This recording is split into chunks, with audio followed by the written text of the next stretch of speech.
Hello my champions, कैसे आप सब लोग। दोस्तों, आज हम इम्पोर्टेंट क्वेश्चंस एंड आंसर देखेंगे।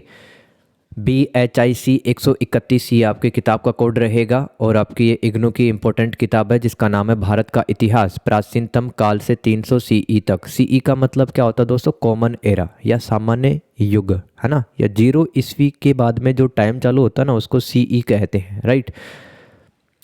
दिसंबर 2025 के लिए कौन से इंपॉर्टेंट क्वेश्चन आंसर हो सकते हैं, देखते हैं। आपका जो पेपर है दोस्तों 100 नंबर का आता है, पास होने के लिए 35 नंबर चाहिए।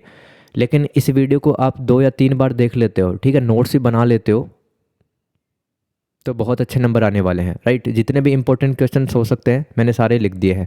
टाइम आपको 3 घंटे का मिलेगा, ठीक है। तो दोस्तों पहला सवाल देखते हैं, इतिहास के पुनः निर्माण में साहित्यिक स्रोतों पर चर्चा करें।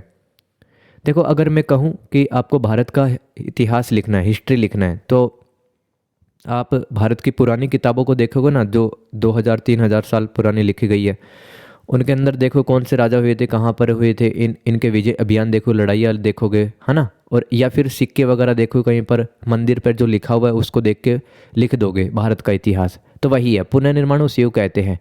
तो दोस्तों जो साहित्यिक स्रोत होते हैं ना, जैसे कि कोई किताबें हैं, वैदिक साहित्य है, ये सब, है ना, पुरानी किताबें हमारी किस तरह से मदद करती है वो हमें बताना है, राइट।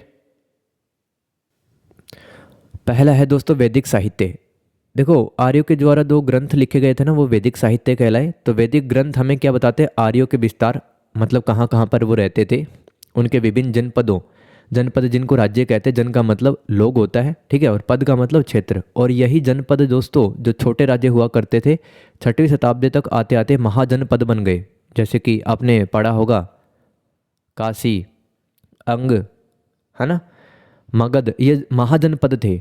और इसके अलावा दोस्तों वैदिक साहित्य में हमें राज्याभिषेक के नियम, राजा जब गद्दी पे बैठता था किस तरह से उसको सत्ता मिलती थी, और शासन प्रणाली का विवरण देते हैं ऋग्वेद, है ना, सबसे पुराना वेद लिखा गया। इसके अंदर तरह तरह के जो खंड है या सूक्त कह सकते हैं, उसके अंदर पुरुष सूक्त में हमें वर्ण व्यवस्था के बारे में पता चलता है कि ब्राह्मण के क्या कार्य होते थे, जैसे ज्ञान देने, उपदेश देने का काम, है ना। और क्षत्रिय के काम समाज की रक्षा करना, लड़ाई करना। वैश्य का मतलब व्यापार वगैरह करना। शूद्र का मतलब समाज के जो मेहनत के काम होते थे, जैसे कि खेती के काम, वो शूद्र वर्ण किया करते थे। जैसी सामाजिक मान्यताओं और विकास के बारे में हमें जानकारी मिलती है। साथ ही दोस्तों प्रारंभिक वैदिक काल के अंदर जो सती प्रथा और बाल विवाह, ये जो कुरीतियाँ थी ना, ये नहीं थी। कुरीति मतलब जो सामाजिक बुराइयाँ होती थी, ये नहीं थी, है ना। तो ये ग्रंथ पढ़ के हमें पता ही चलता है। सती प्रथा जानते हो ना, जैसे कि शादी के बाद में अगर किसी वैवाहिक महिला या कि जो मैरिड वोमेन है, उसका पति अगर मर जाए, ठीक है, तो वो गोद में बिठाकर उसको बैठ जाती थी चिता पर और वो जल जाया करती थी, सती प्रथा कहलाते हैं। इसमें विभिन्न देवताओं की स्तुति, स्तुति का मतलब आराधना, उपासना या पूजा है। यज्ञों के विद्या, कर्मकांड यानी कि जो अनुष्ठान वगैरह होते थे। और बाद में उपनिषदों में ब्रह्म और आत्मा से संबंधित गहन दार्शनिक विषयों का भी वर्णन हमें मिलता है। ब्रह्म क्या होता है दोस्तों? ब्रह्मांड की ऐसी शक्ति जो कि सब कुछ चलाती है, सुप्रीम पावर कह सकते हो, या अंतिम सत्य भी कह सकते हो ब्रह्मा को, जो धार्मिक विकास को दर्शाता है। ब्राह्मणिक ग्रंथ भी है, जैसे कि दोस्तों बहुत सारे हैं। इसमें शतपथ जो ब्राह्मणिक ग्रंथ है, इसमें हमें गांधार, जो कि अफगानिस्तान, है ना, वर्तमान अफगानिस्तान का एक इलाका है गांधार, कुरु, पंचाल, कौशल, विदे आदि क्षेत्रों का उल्लेख मिलता है। और इसके अलावा आर्यों के भौगोलिक विस्तार का ही पता चलता है। देखो, कौटिल्य का अर्थशास्त्र, कौटिल्य जिसका नाम चाणक्य भी था, है ना, किताब भी तो आती है कौटिल्य का अर्थशास्त्र। तो दोस्तों अर्थशास्त्र किताब का नाम है जिसको किसने लिखा था? कौटिल्य ने। कौटिल्य कौन था? चंद्रगुप्त मौर्य का दरबारी एक मंत्री था, है ना, उसके दरबार में काम करता था। तो यह मौर्य साम्राज्य के प्रशासन, अर्थव्यवस्था, कानून और सामाजिक संरचना के बारे में हमें जानकारी प्रदान करती है। प्रशासन समझ गए ना, कि मौर्य साम्राज्य को चलाने के लिए किन किन अधिकारियों की आवश्यकता होगी, उनकी क्या जिम्मेदारी होगी, प्रशासन कहलाएगा। अर्थव्यवस्था यानी कि इसके अंदर व्यापार किस तरह से किया जाता था, है ना, और कर किस तरह से लगाए जाते थे। कानून के बारे में। सामाजिक संरचना का मतलब है कि पुरुष और महिला के क्या जिम्मेदारियां होती थी, है ना, इनका समाज कैसा होता था। यह केवल इतिहास ही नहीं बल्कि राज्य के संचालन, कराधान यानी कि कर लगाने की जो प्रणाली, यानी कि खेती के अंदर कितना कर लगाया जा रहा है वो सब, न्याय प्रणाली और आंतरिक और बाहरी नीतियों पर एक व्यवहारिक मार्गदर्शिका है। मतलब एक राज्य अपने पड़ोसी के साथ कैसे संबंध बनाएगा और एक राज्य के अंदर रहने वाले लोगों पर किस तरह के नियम बनाता है राज्य, वो कौटिल्य के अर्थशास्त्र में हमें देखने के लिए, पढ़ने के लिए मिलता है। यह 15 खंडों और 180 विषयों में विभाजित है, जिसमें राजधर्म यानी कि राजा का कर्तव्य, विदेश नीति, जासूसी और युद्ध रणनीतियाँ भी शामिल है। इतनी इंपॉर्टेंट किताब बनाई भारत की जो आज विदेश नीति है ना, इंडियन फॉरेन पॉलिसी, उसके अंदर भी कौटिल्य के अर्थशास्त्र में काफ़ी सारी जो बातें हैं वो काम में ली जा रही है। इससे हमें विभिन्न राज्यों जैसे कि अयोध्या, हस्तिनापुर और उसके शासकों की प्राचीन राजनीतिक व्यवस्था भी समझने के लिए मिलती है। इसके अलावा भौगोलिक स्थान और नदियों का भी उल्लेख मिलता है, तथा भाषाओं का विकास किस तरह से हुआ है, भाषाओं का विकास किस तरह से हुआ है वो हमें जानने के लिए मिलता है। आ रहा समझ में? Very good. यह कृषि, व्यापार और वित्तीय प्रबंधन और जनता के कल्याण पर भी प्रकाश डालता है, जो तत्कालीन समाज यानी कि उस समय के समाज के आर्थिक पहलुओं को दर्शाता है। दोस्तों ये वीडियो मेक श्योर करना, आप इंश्योर करना कि 2-3 बार देखो, कम से कम 1.5 या 2 की स्पीड में देख सकते हो। नोट्स बनाने का टाइम है तो बना लेना, क्योंकि जितने इंपॉर्टेंट क्वेश्चन हो सकते हैं मैंने सारे ही लिख दिए और समझा रहा हूँ आपको। राइट, कैसा लग रहा है सॉल्यूशन मेरे को बताना ईमानदारी से, कहीं कमी भी दिख रहे तो भी लिखना। देखो महाकाव्य से भी हम भारत का इतिहास लिख सकते हैं। महाकाव्य मतलब दोस्तों जिसने ऐसा साहित्य या ऐसा काव्य जिसने जीवन के सभी पहलुओं को प्रभावित किया, जैसे कि रामायण और महाभारत है ना। इतिहास के पुनर्निर्माण में महत्वपूर्ण, क्योंकि ये प्राचीन भारतीय समाज, संस्कृति, राजनीति और धार्मिक मान्यताओं की झलक हमें दिखाते हैं। हालांकि दोस्तों महाकाव्य में जैसे कि रामायण के अंदर दोस्तों हमें अपने भाई के साथ, अपने पति के साथ में किस तरह से रिश्ते निभाने चाहिए उसका भी नैतिक शिक्षाओं का उल्लेख मिलता है। लेकिन दोस्तों महाकाव्य एक दिक्कत यहाँ पर ये होती है कि मतलब कौन सी घटना कौन से टाइम पर हुई है ये एग्जैक्ट नहीं पता चलता है। लेकिन फिर भी दोस्तों भारत का जो सामाजिक और सांस्कृतिक जीवन था ना, और आदर्श हुआ करते थे। राइट, मतलब कि एक सिद्धांत हुआ करता था एक व्यक्ति का, राज्य कैसे चलाना है, राज्य की क्या रिस्पॉन्सिबिलिटी होगी, राजा अपने पिता से, माता से, पत्नी से, बहन से किस तरह से रिश्ते निभाएगा, वो सब हमें पता चलता है। तो पुरातात्विक साक्ष्यों के साथ मिलाकर इनका अध्ययन हमें करना चाहिए। महाकाव्य में विभिन्न राज्यों जैसे कि अयोध्या, हस्तिनापुर और उनके शासकों के वर्णन मिलते हैं, जो प्राचीन राजनीतिक व्यवस्था को समझने में सहायक हैं। ये तात्कालीन भौगोलिक स्थानों और नदियों का भी उल्लेख करते हैं, जो कि पुरातात्विक स्थलों से जुड़कर इतिहास को समझने में मदद करते हैं। संस्कृत भाषाओं का विकास और क्षेत्रीय भाषाओं में जो अनुवाद हुए हैं उनके सांस्कृतिक प्रभाव भी हमें देखने के लिए मिलते हैं। पुराणों का योगदान क्या है दोस्तों? पुराण है ना, जैसे कि भागवत पुराण है, विष्णु पुराण है, राइट, ये सब पुराण है। तो पुराणों में विभिन्न राजवंशों, राजाओं और शासकों की वंशावली का वर्णन मिलता था। वंशावली यानी कि एक राजा के पूरे खानदान की जो हिस्ट्री है, इसका बाप, इसके जो दादा है, उनका क्या नाम है, ये सब हमें मिलता है, जिससे प्राचीन भारतीय राज्यों के इतिहास और उनके शासनकाल की जानकारी मिलती है। ये ग्रंथ तात्कालीन समाज के रीति रिवाज, त्यौहार, विश्वास, मूल्य, नागरिक ग्रामीण जीवन को व्यापक चित्रण करते हैं और इतिहास को समग्रता यानी कि पूरा इतिहास है ना, उसके हर पहलू को समझने में मदद करते हैं। पुराणों ने भारतीय धर्म, दर्शन और आध्यात्मिक विरासत को बनाए रखने में मदद की है, जो सांस्कृतिक निरंतरता यानी कि कल्चरल कंटिन्यूटी के लिए महत्वपूर्ण है।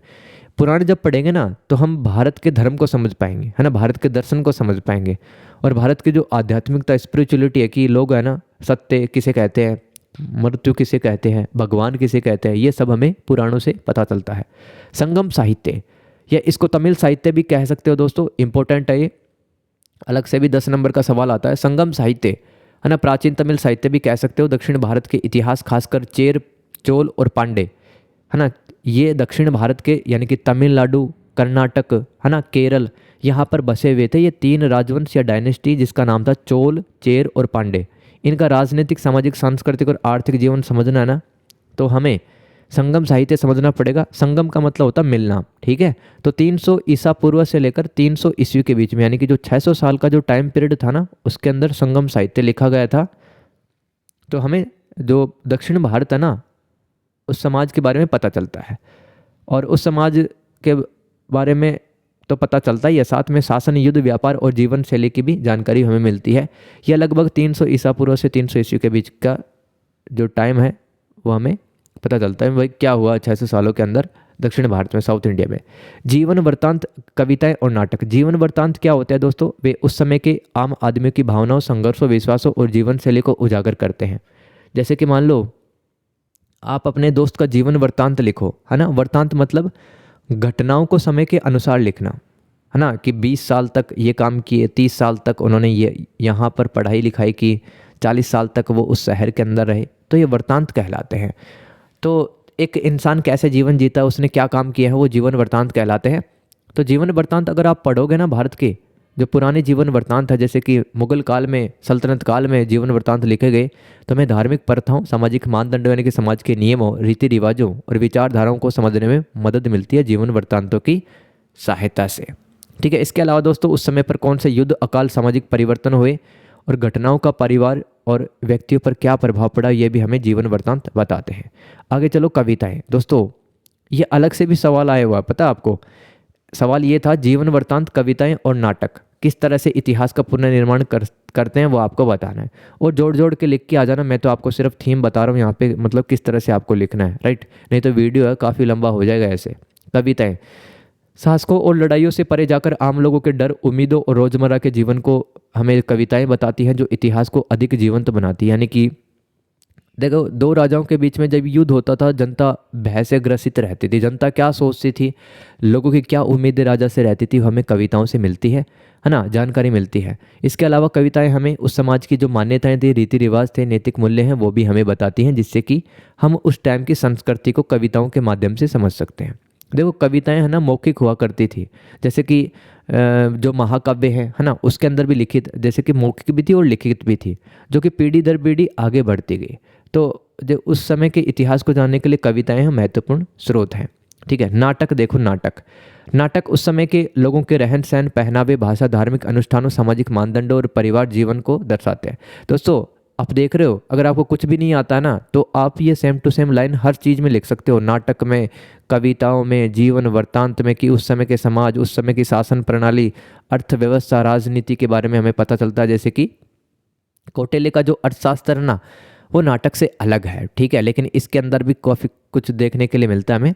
देखो, नाटकों के अंदर हमें देवी देवताओं, पौराणिक कथाओं, दार्शनिक विचारों के बारे में पता चलता है। भारत के कुछ प्रमुख नाटक रहे हैं, जैसे कि कालिदास ने अभिज्ञान शाकुंतलम लिखा, मालविका अग्निमित्रम लिखा, विक्रमोर्वशीयम लिखा। बहुत ही फेमस नाटक रहे हैं कालिदास जी के। ऐसे ही दोस्तों कवि हर्ष ने नाटक लिखे हैं, रत्नावली, प्रियदर्शिका, नागानंद, और कवि भास ने सोपनवास दत्तम, और विशाख दत्त ने मुद्रा राक्षस नाटक लिखा, और भवभूति जी ने मालती माधव महावीर चरित, जिसके अंदर महावीर के जीवन के बारे में बताया गया है। जैन धर्म के जो तीर्थंकर थे ना 24वें, वो उत्तर रामचरित है ना, राम जी के बारे में बताया गया है इस नाटक के अंदर। तो दोस्तों नाटक हमें क्या बताते हैं, उस समय के इतिहास के बारे में, सामाजिक मान्यताओं के बारे में, है ना, देवी देवताओं के बारे में, और पौराणिक कथाओं के बारे में। पौराणिक कथाएं क्या होती है, जैसे कि आपकी दादी, नानी, बुआ ये सुनाती रहती है ना, पुरानी कथाएं, देवी देवताओं, अप्सराओं की कहानियाँ, ये पुरानी कथाएं कहलाती हैं। तो देखो, जैन व बौद्ध साहित्य भी, जैन साहित्य का क्या योगदान है दोस्तों, इसके अंदर आपको भगवान महावीर के उपदेश हैं, वो हमें पढ़ने के लिए मिलते हैं। अधिकतर ये उपदेश प्राकृत भाषाओं में लिखे गए थे, और प्राकृत भाषा में इसलिए लिखे गए थे क्योंकि आम जनता संस्कृत नहीं समझ पाती थी। संस्कृत बहुत मतलब इंग्लिश टाइप की लैंग्वेज थी उस जमाने में। ठीक है। पढ़ा लिखा इंसान संस्कृत जानता था, इसलिए प्राकृत भाषा में जो आम लोग बोलते थे ना, उसी में लिखे गए। जैन ग्रंथों में विभिन्न नगरों जैसे कि चंपा राजगृह का वर्णन भी मिलता है, जो तात्कालिक समाज की झलक हमें दिखाते हैं। जैन सूत्र या जैन ग्रंथ हमें प्राचीन भारत की आर्थिक और सामाजिक स्थिति की जानकारी देते हैं। जैन ग्रंथों में हमें तीर्थंकरों की कहानियाँ, तीर्थंकर का मतलब क्या होता है दोस्तों, कोई बता सकता है? ऐसा व्यक्ति जिसने आत्मज्ञान प्राप्त कर लिया है और जो लोगों को मोक्ष और धर्म का रास्ता बताता है, उस व्यक्ति को हम तीर्थंकर कहते हैं। जैसे कि भगवान महावीर वो जैन धर्म के 24वें तीर्थंकर हुए हैं, ऐसे भगवान ऋषभ देव जी वो तीर्थंकर हुए हैं। ठीक है।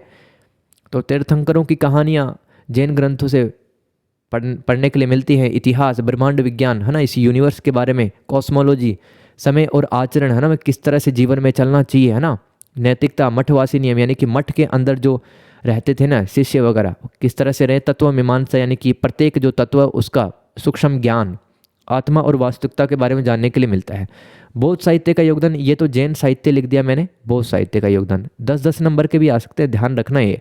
तो बौद्ध ग्रंथ विशेष रूप से दोस्तों श्रीलंकाई क्रॉनिकल्स क्या होते हैं, जो कि घटनाओं को समय के अनुसार बताते हैं, उनको क्रॉनिकल्स कहते हैं। श्रीलंका से भी काफ़ी सारे है ना बौद्ध साहित्य मिले हैं, बौद्ध ग्रंथ मिले, जैसे कि दीपवंश और महावंश। इसके अलावा दोस्तों मौर्य सम्राट अशोक जैसे शासकों के शासनकाल और बौद्ध धर्म के प्रसार के बारे में महत्वपूर्ण जानकारी देते हैं। कौन देते हैं? दीपवंश और महावंश। देखो, बौद्ध साहित्य के अंदर 3 महत्वपूर्ण ग्रंथ आते हैं, याद रख लेना, सुत्त पिटक, विनय पिटक और अभिधम पिटक, है ना। तो विनय पिटक और जातक कथाएं हमें क्या बताती है? भगवान बुद्ध की जो पिछले जन्म हुए ना उनकी कहानियाँ जातक कथाएं कहलाती हैं।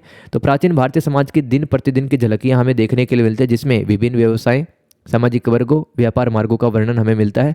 बौद्ध साहित्य में वर्णित स्थान जैसे कि श्रावस्ती, राजगीर, जिसे राजगृह भी कहते हैं, कुशीनगर ने पुरातत्वविदों को इन प्राचीन स्थलों का पता लगाने में मदद की। ये ग्रंथ बौद्ध धर्म के विभिन्न संप्रदाय, संप्रदाय का मतलब होता है कि मतलब मानते तो एक ही धर्म को है, लेकिन उनकी शिक्षाएं, उनकी मान्यताएं अलग हो जाती है, जैसे कि हीनयान, महायान, वज्रयान।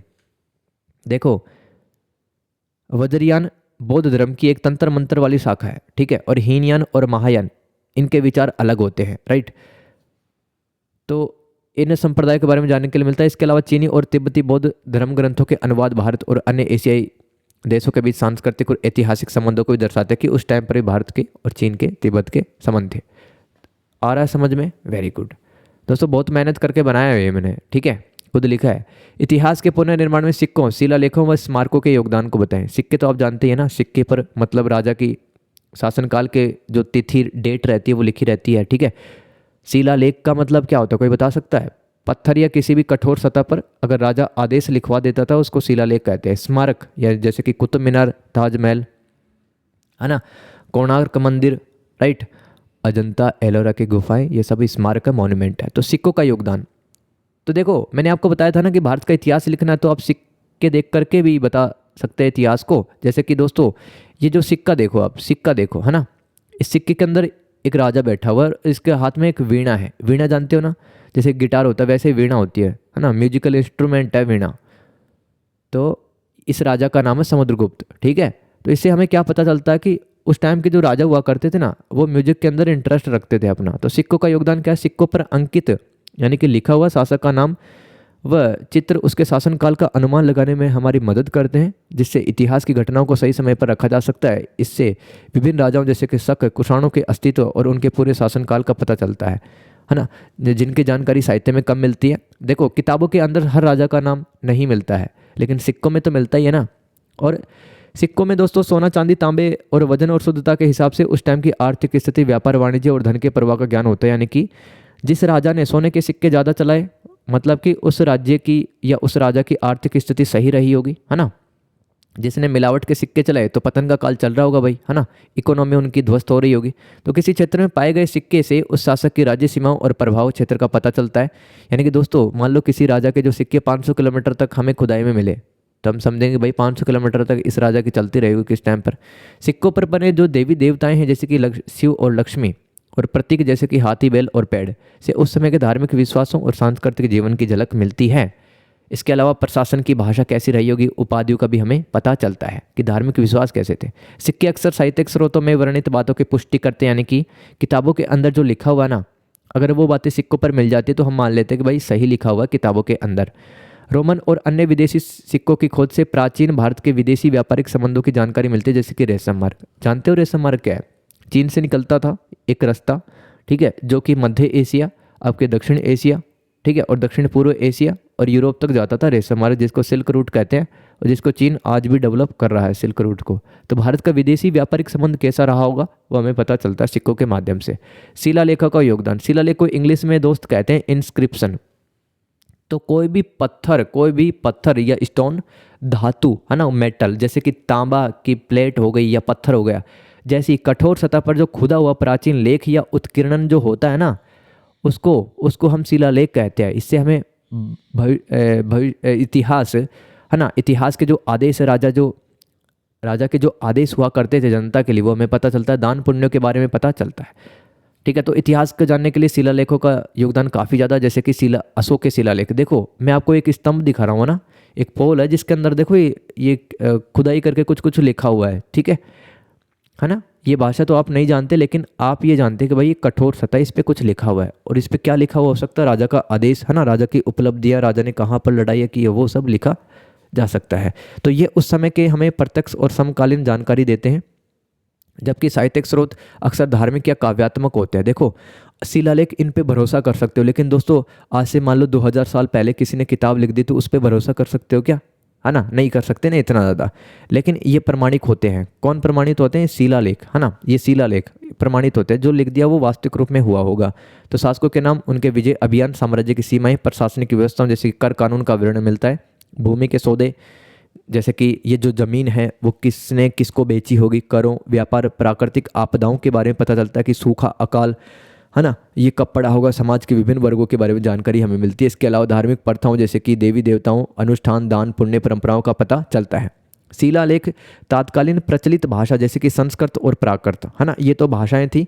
और लिपि, लिपि जानते हो क्या, जैसे कि जो देखो मैं आपके सामने हिंदी में लिख रहा हूँ, ये हिंदी में लिखा हुआ है, ये कौन सी लिपि या कौन सी स्क्रिप्ट है, देवनागरी स्क्रिप्ट है। लिखावट जैसे कै को कै लिखते हैं अपन, है ना, कै कै कै जैसा ही क्यों लिखा है, ये क्या होते हैं, लिपि होती है। तो हमें लिपियों के बारे में, भाषाओं के बारे में पता चलता है कि कहाँ कौन से क्षेत्र में कौन सी भाषा और लिपि यूज की जाती थी शिलालेखों के माध्यम से।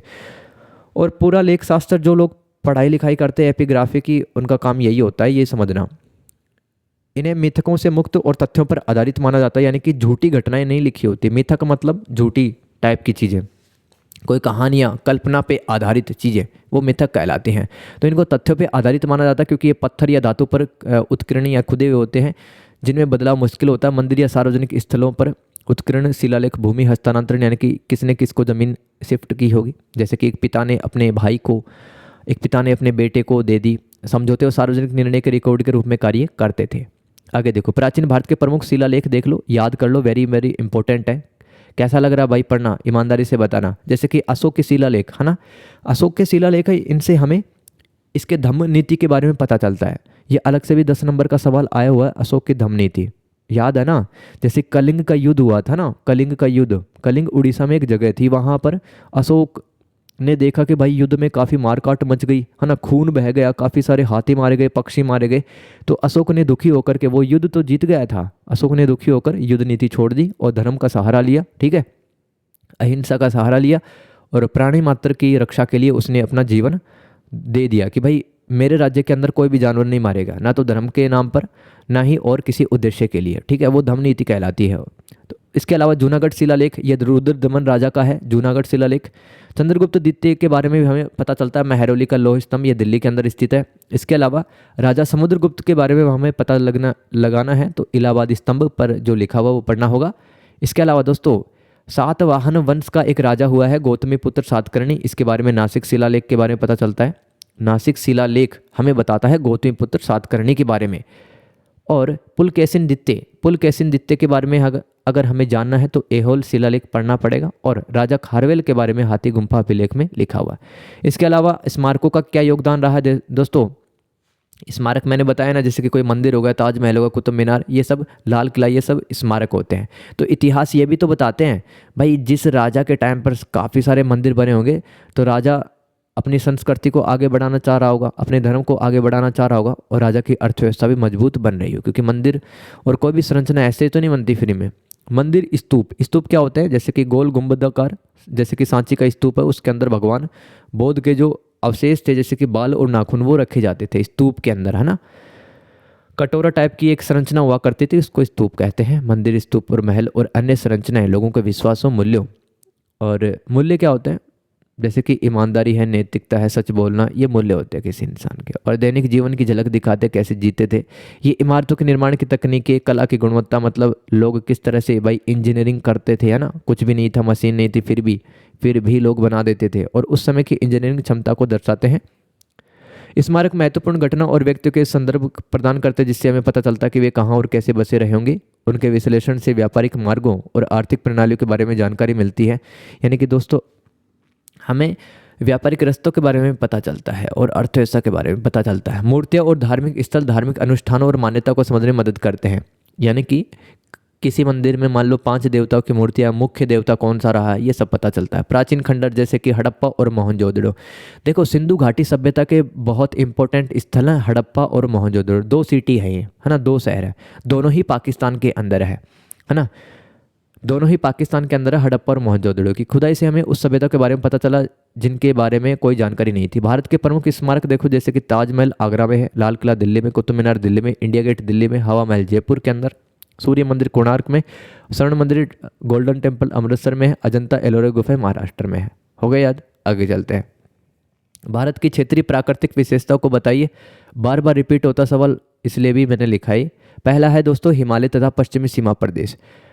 तो हम देखेंगे भाई इसमें भारत के कौन कौन से इलाके रहे हैं, ठीक है, जैसे कि हिमालय और पश्चिमी सीमा प्रदेश, इसका क्या महत्व रहा इतिहास के आधार पर। सिंधु का मैदान है भारत के पास में, गंगा का मैदान है, ठीक है। ऐसे ही पूर्वी पश्चिमी और मध्य भारत है, राइट, प्रायद्वीपीय भारत है, सुदूर दक्षिण है। ये सब हम पढ़ने वाले हैं, तो फटाफट से देख लेते हैं भाई, ठीक है। ज़्यादा मैं समझाऊंगा नहीं, बहुत लंबी ये वीडियो हो जाएगी फिर। हिमालय तथा पश्चिमी सीमा प्रदेश, देखो भारत का जो उत्तरी हिस्सा है ना, उसको हम कहते हैं। तो इस क्षेत्र को हम 3 भागों में बांटते हैं, पूर्वी हिमालय, पश्चिमी हिमालय और मध्यवर्ती हिमालय। देखो पूर्वी हिमालय क्या इतिहास रहा है, यह असम से चीन तक फैला हुआ है प्रागैतिहासिक और ऐतिहासिक काल में, ठीक है। देखो इतिहास को 3 भागों में बांटते हैं ना अपन, प्रागैतिहासिक काल यानी कि प्री हिस्टोरिक एज, और फिर ऐतिहासिक काल, फिर आधुनिक काल, है ना। तो आपको इतिहास के बारे में पता चलता है कि भाई किस तरह से भारत है ना पूर्वी हिमालय से पूर्वी एशिया और दक्षिणी एशिया से काफ़ी ज़्यादा जुड़ा हुआ था, क्योंकि पूर्वी हिमालय के रास्ते से ही चीन के और पूर्वी एशिया के जो यात्री थे वो आते जाते रहते थे। मध्यवर्ती हिमालय, बीच का हिमालय, यह तिब्बत में भूटान तक फैला हुआ। भारत में तिब्बत के बीच व्यापार मध्यवर्ती हिमालय के रास्तों के जरिए हुआ। पश्चिमी हिमालय देखो आप, इसकी हिंदू कुश पर्वत श्रृंखला, हिंदू कुश पर्वत श्रृंखला ही हिमालय के पश्चिम दिशा में स्थित है। अफगानिस्तान पाकिस्तान तक फैली हुई है हिंदू कुश पर्वत श्रृंखला, जैसे कि राजस्थान के अंदर अरावली पर्वत श्रृंखला ना, वैसे ही है। के माध्यम से भारत के अफगानिस्तान व ईरान के साथ ऐतिहासिक संबंध रहे हैं। बलूचिस्तान का मकरान क्षेत्र कभी इंसानी आबादी हेतु अनुकूल नहीं रहा। जैसे भारत से लौटते हुए सिकंदर की सेना को यहाँ पर भूख प्यास का सामना करना पड़ा। और गोमाल, बोलन, खेबर दर्रे, दर्रे क्या होता है दोस्तों, घाटी टाइप के होते हैं, जहाँ से जितने भी आक्रमणकारी थे, जितने भी हमलावर थे ना, वो भारत में आते रहते थे। पश्चिमी हिमालय के अंदर ही थे गोमाल, बोलन और खेबर दर्रा, जैसे कि 2 पहाड़ों के बीच में संकरी सी घाटी है, वो उसको पास कहते हैं, PASS या दर्रा। जैसे कि यूनानी, शक, कुषाण, हून और मुस्लिम आक्रांत आए, वो भारत आए थे। सिंधु का मैदान देख लो, पंजाब और सिंध क्षेत्र में सिंधु का मैदान विस्तारित है। पंजाब के मैदान का निर्माण आपको पता है कि सिंधु नदी की 5 सहायक नदियों जैसे कि झेलम, चेनाब, रावी, व्यास, सतलुज, इनके माध्यम से हुआ। पंजाब विभिन्न संस्कृतियों का मिलन स्थल रहा है। और पंजाब में आप जानते हैं कि दोस्तों बहुत ज़्यादा खेती बाड़ी होती है, क्योंकि बहुत ज़्यादा उपजाऊ ज़मीन है वहाँ पर, इसलिए हर कोई हमलावर यहाँ पर अपना क्षेत्र बसाना चाहता था, कब्जा करना चाहता था। सिंध क्षेत्र बलूचिस्तान व थारिकिस्तान से घिरा हुआ है। सिंध के गुजरात के साथ ऐतिहासिक संबंध रहे। हड़प्पा पंजाब में तथा मोहनजोदड़ो सिंध में स्थित है। ध्यान रखना, हड़प्पा सिटी ये पंजाब के अंदर है और ये पाकिस्तान वाला पंजाब है, ठीक है। और मोहनजोदड़ो सिटी ये सिंध में स्थित है, सिंध भी पाकिस्तान में है। गांगे उत्तरी भारत, इस क्षेत्र को हम 3 भागों में बांटते हैं, ऊपरी क्षेत्र, मध्य क्षेत्र और निचला क्षेत्र। ऊपरी क्षेत्र संघर्ष हुआ है, विभिन्न संस्कृतियों का स्थल रहा। हड़प्पा यहीं पर फली फूली और चित्रित धूसर संस्कृति का विकास यहाँ पर हुआ है। चित्रित धूसर संस्कृति मतलब, ध्यान रखना दोस्तों, आपके पेपर में 10 नंबर का भी सवाल आया हुआ है। चित्रित धूसर संस्कृति, इसके बारे में आपको बताना है कि जो मिट्टी वगैरह के बर्तन होते थे ना, उसके जो सतह होती थी ऊपर वाली, उस पर लाल रंग लगाया जाता था, फिर डिजाइन बनाए जाते थे। चित्रित धूसर संस्कृति की विशेषता थी। मध्य क्षेत्र पूर्वी उत्तर प्रदेश और बिहार तक फैला था। यही प्राचीन कौशल काशी मगध स्थित है, यहाँ पर स्थित था मध्य क्षेत्र में। और इसी क्षेत्र में मौर्य व गुप्त साम्राज्य को भी आधार मिला। देखो निचला क्षेत्र गंगा और ब्रह्मपुत्र नदी द्वारा लाई गई जलोढ़ मिट्टी से बना है। लोह तकनीक के विकास से यहाँ पर घने जंगलों को काट कर कृषि योग्य भूमि बनाएगी, जैसे कि उड़ीसा, असम, बंगाल इसी क्षेत्र में फले फूले। तो दोस्तों ये जो गांगे उत्तरी प्रदेश है ना, इसमें भी 3 इलाके थे, ऊपरी क्षेत्र, मध्य क्षेत्र और निचला क्षेत्र, याद रखना। और दोस्तों अगर सवाल आ जाता चित्रित धूसर संस्कृति, ठीक है, ये इंग्लिश में भी लिखे होंगे चित्रित धूसर संस्कृति, राइट, तो आप लिख के आ जाओगे ना। मतलब जो बर्तन होते थे, मिट्टी वगैरह के बर्तन, उनको पका करके उन पर लाल डिज़ाइन बनाकर लाल रंग से, मतलब मोर वगैरह का चित्र बना दिया या फिर किसी भी पशु का चित्र बना दिया, डिजाइन का बना दिया, ठीक है, वो संस्कृति हुआ करती थी। देखो आगे चलते हैं, पूर्वी पश्चिमी और मध्य भारत, इसमें गुजरात, राजस्थान, मध्य प्रदेश, बिहार, उड़ीसा के हिस्से आते हैं।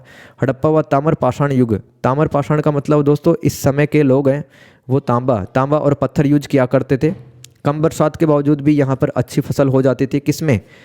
पूर्वी पश्चिम और मध्य भारत में। राजस्थान में अरावली पर्वत श्रृंखलाएं हैं, मध्य प्रदेश में विंध्य और सतपुड़ा माउंटेन रेंज है, तथा नर्मदा व ताप्ती नदियां यहाँ पर बहती हैं। कहाँ पर? मध्य प्रदेश में। गुप्त काल में कर्षक समाज मध्य प्रदेश में ही रहता था। गुजरात का मैदान नर्मदा, ताप्ती, साबरमती, माही नदियों द्वारा ले गए जलोढ़ मिट्टी से समृद्ध है। जलोढ़ मिट्टी है भाई गुजरात के अंदर, ठीक है, क्योंकि यहाँ पर काफ़ी सारी नदियाँ बहती हैं जैसे कि नर्मदा, ताप्ती, साबरमती। 4000 सालों तक गुजरात के बंदरगाह जैसे कि भड़ोच, खंबात की खाड़ी, भड़ोच बंदरगाह है, खंबात की खाड़ी बंदरगाह है, यहाँ से विदेशी समुद्री व्यापार काफ़ी ज़्यादा होता रहा है 4000 सालों से, और आज भी होता है।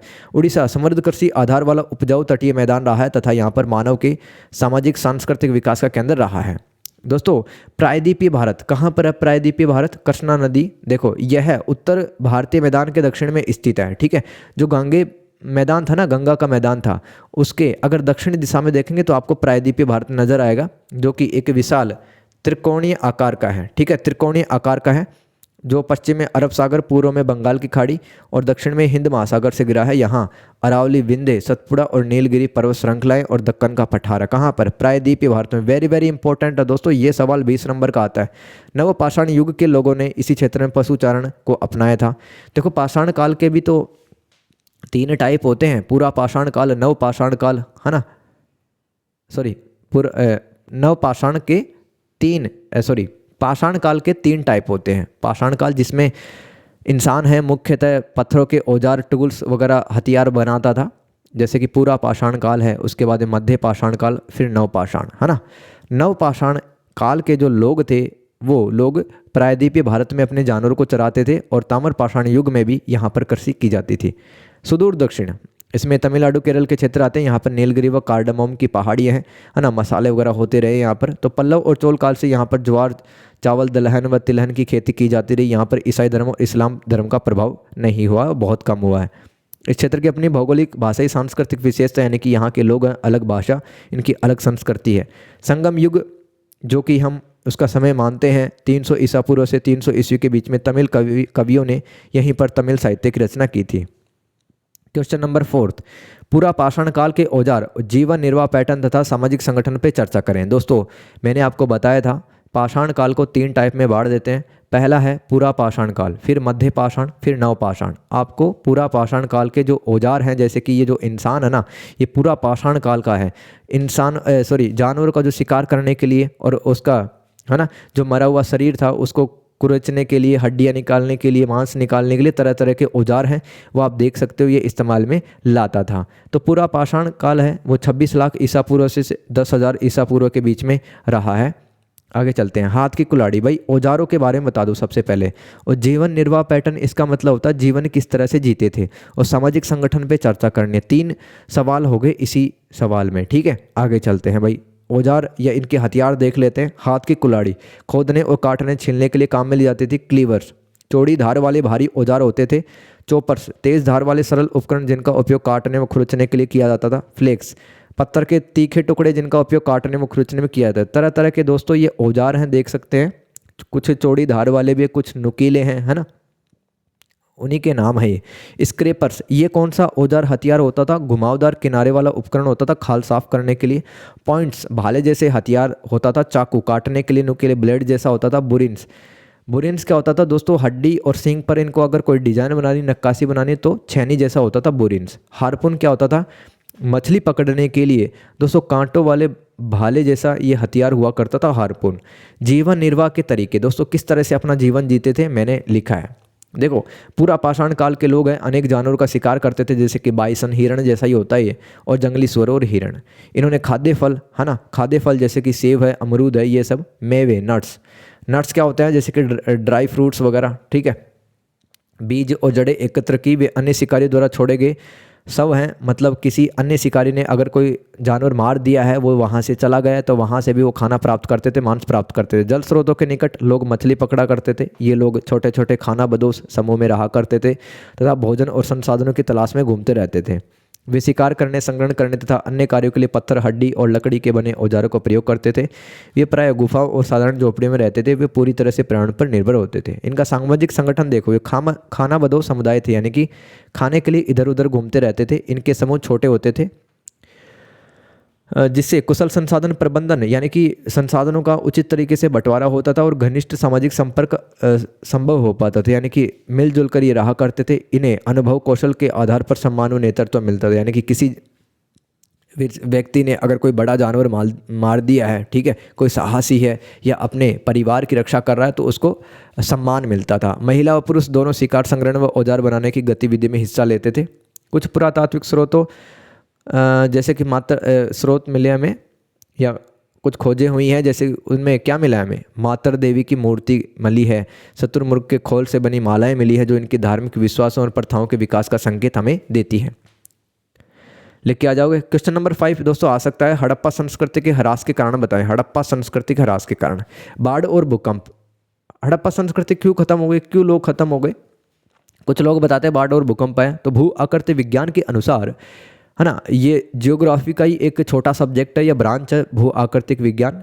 तो सिंधु क्षेत्र में एक भूकंपीय क्षेत्र था, यानी कि काफ़ी सारी नदियाँ यहाँ पर बहा करती थी, छोटी छोटी नदियाँ, और भूकंप भी आया करता था, जिससे क्या हुआ दोस्तों, बाढ़ आ गई और मोहनजोदड़ो जैसे शहर जलमग्न हो गए, उनकी नींव कमज़ोर हो गई।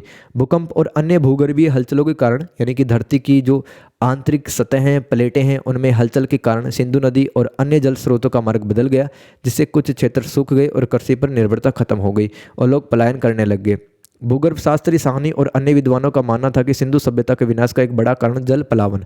जल पलावन क्या होता है? बड़ी मात्रा में पानी का जमा होना था। ये लिख देना बाढ़ और भूकंप के अंदर, है ना। ये खत्म क्यों हो गई हड़प्पा संस्कृति, उसके कारण है बाढ़ और भूकंप। नदियों का मार्ग है बदल गया, रास्ता बदल गया नदियों का। देखते हैं। सरस्वती नदी जो सिंधु सभ्यता के लिए महत्वपूर्ण थी, सूखने लगी, जिससे उत्पादन में भारी कमी आई होगी और शहरों को बनाए रखना मुश्किल रहा होगा।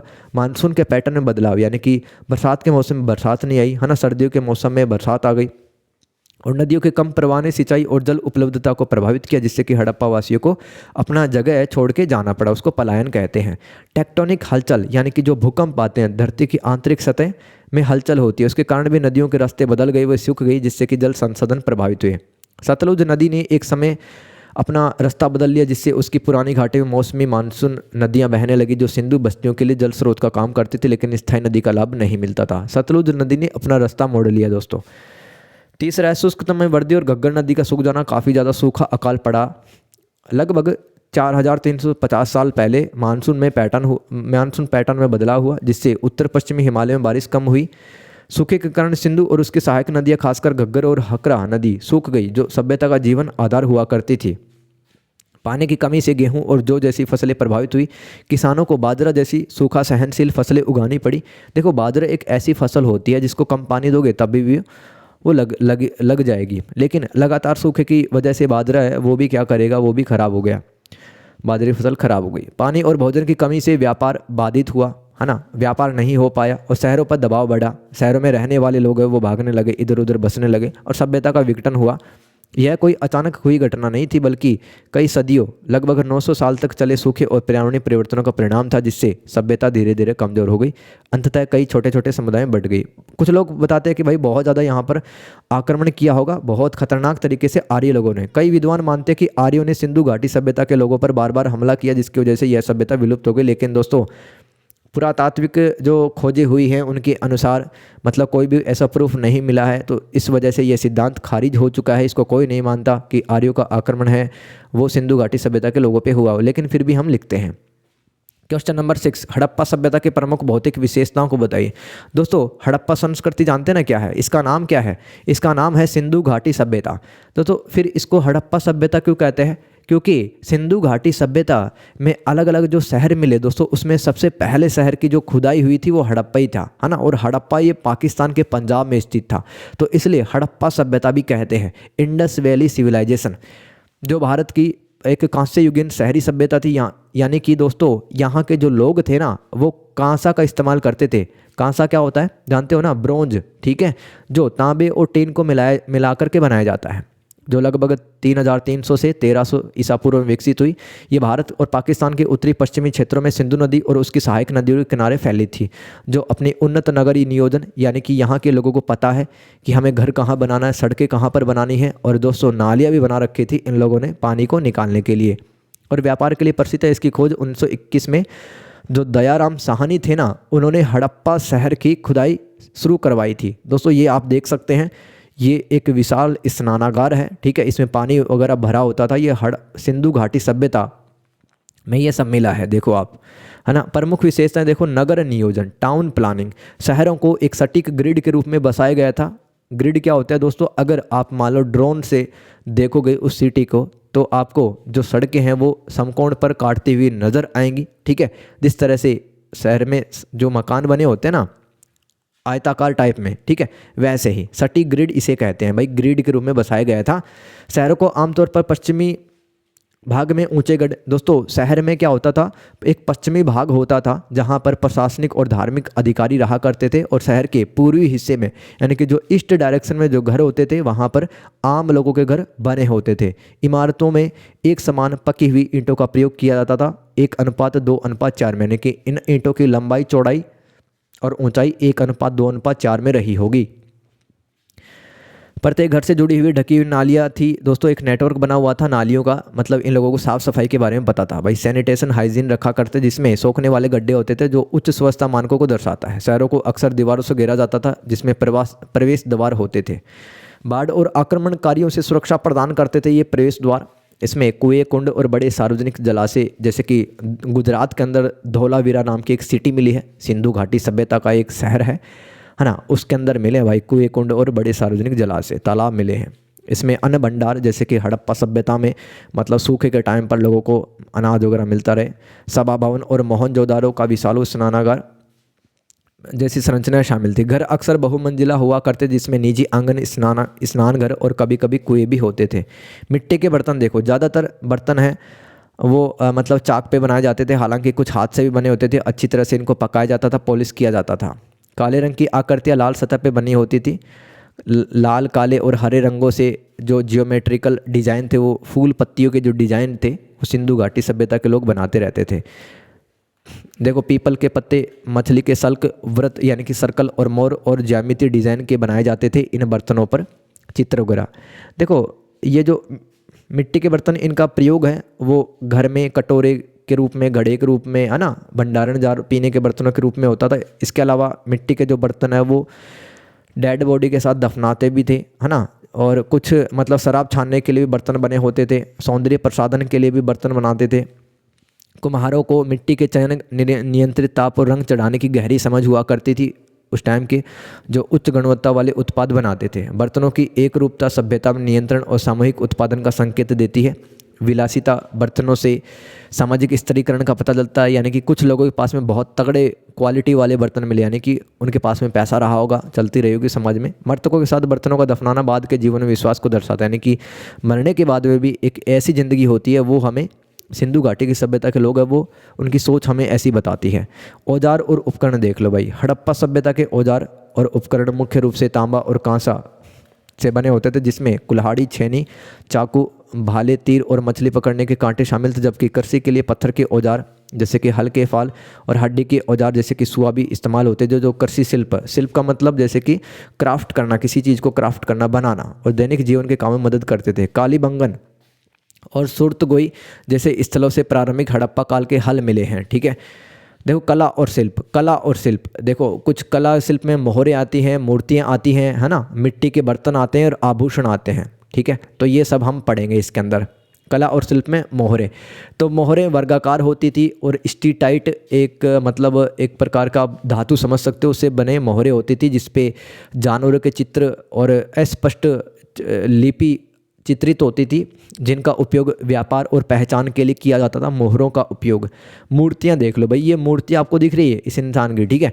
तो मोहनजोदड़ो से प्रसिद्ध एक मूर्ति मिली है पुजारी और राजा की, ठीक है, जिसमें एक पैटर्न वाला जो व्यक्ति है वो वस्त्र पहना हुआ है, दाढ़ी भी उसकी है। तो मोहनजोदड़ो से ये एक मूर्ति मिली है। और हड़प्पा से भी एक लाल बलुआ पत्थर की पुरुष की मूर्ति मिली है। देखो एक डांस करते हुए लड़की की भी एक मूर्ति मिली है, वो कांसा की थी। उसको मतलब चूड़ियाँ भी उसने पहन रखी है, डांसिंग गर्ल ने।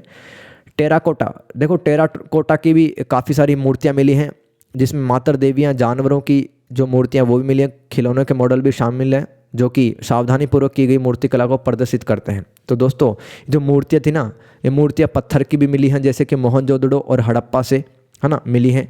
और कांसे की भी मूर्तियाँ मिली हैं, टेराकोटा की मूर्तियाँ मिली हैं। मिट्टी के बर्तन देखो, अच्छी तरह से पकाए गए चित्रित मिट्टी के बर्तन जिन पर ज्यामिति और प्राकृतिक डिजाइन वाले चित्र बने होते थे, जैसे कि पेड़ पौधे और जानवर, और विशेष प्रकार के बर्तन जैसे कि छानने के लिए छिद्रित बर्तन, जैसे कि शराब वगैरह छानने के लिए। आभूषण भी होते थे, सोने तांबे और अर्ध कीमती पत्थरों से बने आभूषण, जिसमें हार चूड़ियाँ और ताबीज शामिल होते थे, जो व्यक्तिगत अलंकरण को दिए जाने वाले उच्च महत्व को बताते थे। सिंधु सभ्यता की लिपि देख लो आप, ये भौतिक विशेषताएं पढ़ रहे हैं भाई, है ना। सिंधु घाटी सभ्यता की प्राचीन भारत की एक अनसुलझी लेखन प्रणाली, यानी कि आज तक कोई इनकी स्क्रिप्ट को नहीं समझ पाया है, सांकेतिक एक लिपि रही है, जिसमें मोहरों, मिट्टी के बर्तनों, शिलाओं पर छोटे छोटे शिलालेख, चित्रात्मक चिन्ह बने हुए हैं, जो अक्सर दाएं से बाएं लिखे जाते थे।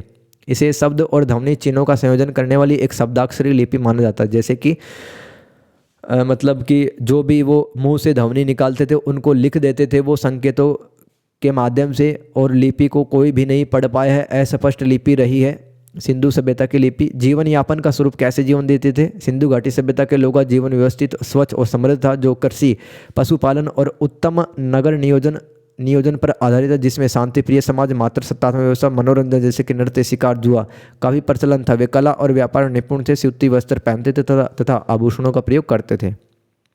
आ गए समझ में? आगे चलते भाई, उत्तर वैदिक काल की अर्थव्यवस्था और राजनीति। तो उत्तर वैदिक काल के बाद में आया, जिसका टाइम पीरियड कितना माना जाता है?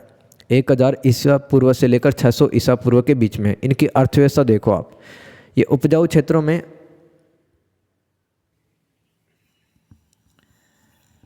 तो देखो उत्तर वैदिक युग की अर्थव्यवस्था देखो आप। अर्थव्यवस्था उपजाऊ क्षेत्रों में स्थायी कृषि के साथ यह मुख्य व्यवसाय बन गई थी, है ना। स्थायी कृषि की जाती थी उत्तर वैदिक काल में। अंतरंजी खेड़ा जैसे स्थलों से प्राप्त लोहे के हल के फालों ने वनों की कटाई को संभव बनाया और उत्पादन में वृद्धि हुई। यानी कि जो लोहे के हल थे ना दोस्तों, उससे गहराई से मतलब ज़मीन में बीज वगैरह डाले जा सकते थे, ठीक है। और लोहे के आविष्कार से दोस्तों वनों की कटाई भी की गई और उत्पादन में वृद्धि भी आप लिख सकते हो। जो के साथ साथ फसलों का विस्तार हुआ, जैसे कि चावल, गेहूं, दालें और गन्ना वगैरह उगाने लग गए लोग। दोहरी फसल उगाना, यानी कि एक ही सीजन के अंदर दो फसल उगाना, ठीक है। और मिश्रित खेती भी करने लगे उत्तर वैदिक काल के लोग, जैसे खेती और पशुपालन। लोहारगिरी में दोस्तों तांबे और लोहे की जो वस्तुएं थी वो बनाई जाती थी। मिट्टी के बर्तन बनाना, जैसे कि पेंटेड ग्रे वेयर का मतलब बर्तन होता है, ग्रे कलर होता है, पेंटेड यानी कि बर्तन बना दिया, ठीक है, उस पर ग्रे कलर का पेंट कर रहे हैं। बढ़ईगिरी और बुनाई भी शामिल थी, जैसे शिल्पों में विशेषज्ञता का उदय हुआ, चमड़े के काम में भी प्रगति हुई। वस्तु विनिमय प्रणाली प्रचलित थी, यानी कि आपके पास में चावल है और आपके दोस्त के पास में आलू हैं, ठीक है, तो आप अपने दोस्त से दूसरी वस्तु ले सकते हो अपने पास में जो चीज़ है उसको दे करके, ठीक है। लेकिन सोने के निष्का का उपयोग मूल्य की इकाई के रूप में किया गया। व्यापार का विस्तार हुआ, संभवतः बेबीलोन जो कि यूनान का एक सिटी रहा है, और सुमेरिया के साथ, जिसे प्रारंभिक व्यापारिक संगठनों का उदय हुआ। परिवहन के लिए बैलगाड़ियों और जलमार्गों का उपयोग किया जाता था। नगर के उल्लेख के साथ ही शहरीकरण के बीज दिखाई देने लगे। संग्रह हित्री द्वारा वेश्यों के माध्यम से अनिवार्य कर, जैसे कि बलि और भागा वसूले जाते थे। संग्रहित्री कौन थे? एक प्रकार का पद हुआ करता था, अगर कोई पद पर इस बैठा व्यक्ति है वो संग्रहित्री होता था, तो वो टैक्स वसूला करता था लोगों से। पशुपालन महत्वपूर्ण बना रहा, जैसे कि कृषि के लिए भैंस वगैरह रखते थे लोग, लेकिन घुमंतु पशुपालन की तुलना में कृषि को अधिक महत्व प्राप्त हुआ। अब लोग घूम घूम कर मतलब अपने जानवर को चराएंगे नहीं, अब एक जगह पर टिक करके खेती करेंगे। राजनीति देखो, जनपदों का उदय हुआ, तो जैसे कि पहले कबीलाई समाज था वैदिक काल में, अब जनपद बन गए, ठीक है। जैसे कि जन से जनपद का विकास हुआ, जैसे कि पुरु और भरत जो कबीले थे वो मिलकर कुरु कहलाए। कुरु एक जनपद हो गया। राजशक्ति का केंद्रीकरण, ऋग वैदिक काल की लोकप्रिय सभाओं जैसे कि विदथ का महत्व घटा और राजा की शक्ति बढ़ी, यह जनपद या राष्ट्र का शासक बन गया। देखो वैदिक काल के अंदर है ना, ये जो सभाएं थी ना, ये बहुत ताकतवर हुआ करती थी। इन सभाओं को विदथ कहा करते थे। ये सभाएं महत्वपूर्ण निर्णय लिया करती थी। ठीक है, राजा की शक्ति नहीं थी वैदिक काल के अंदर, लेकिन उत्तर वैदिक काल में राजा की शक्ति बढ़ गई। राजा की भूमिका देखो, राजा अब योद्धा, प्रशासक और कर वसूलने वाला बन गया। उसे पुरोहित, सेनापति और मुख्य रानी और उच्च पदाधिकारियों का सहयोग मिलता था। कर प्रणाली देखो उत्तर वैदिक काल की, राजा भाग, बलि और शुल्क जैसे टैक्स वसूला करता था। आर्यों का भौगोलिक विस्तार ऊपरी गंगा घाटी जैसे कि मध्य देश तक हुआ और मगध और अंग जैसे क्षेत्र बाद में आर्य क्षेत्र में आने लग गए। यानी कि दोस्तों जो आर्यों का क्षेत्र था ना उसमें विस्तार हो गया, अब मगध और अंग जैसे भी क्षेत्र आने लगे।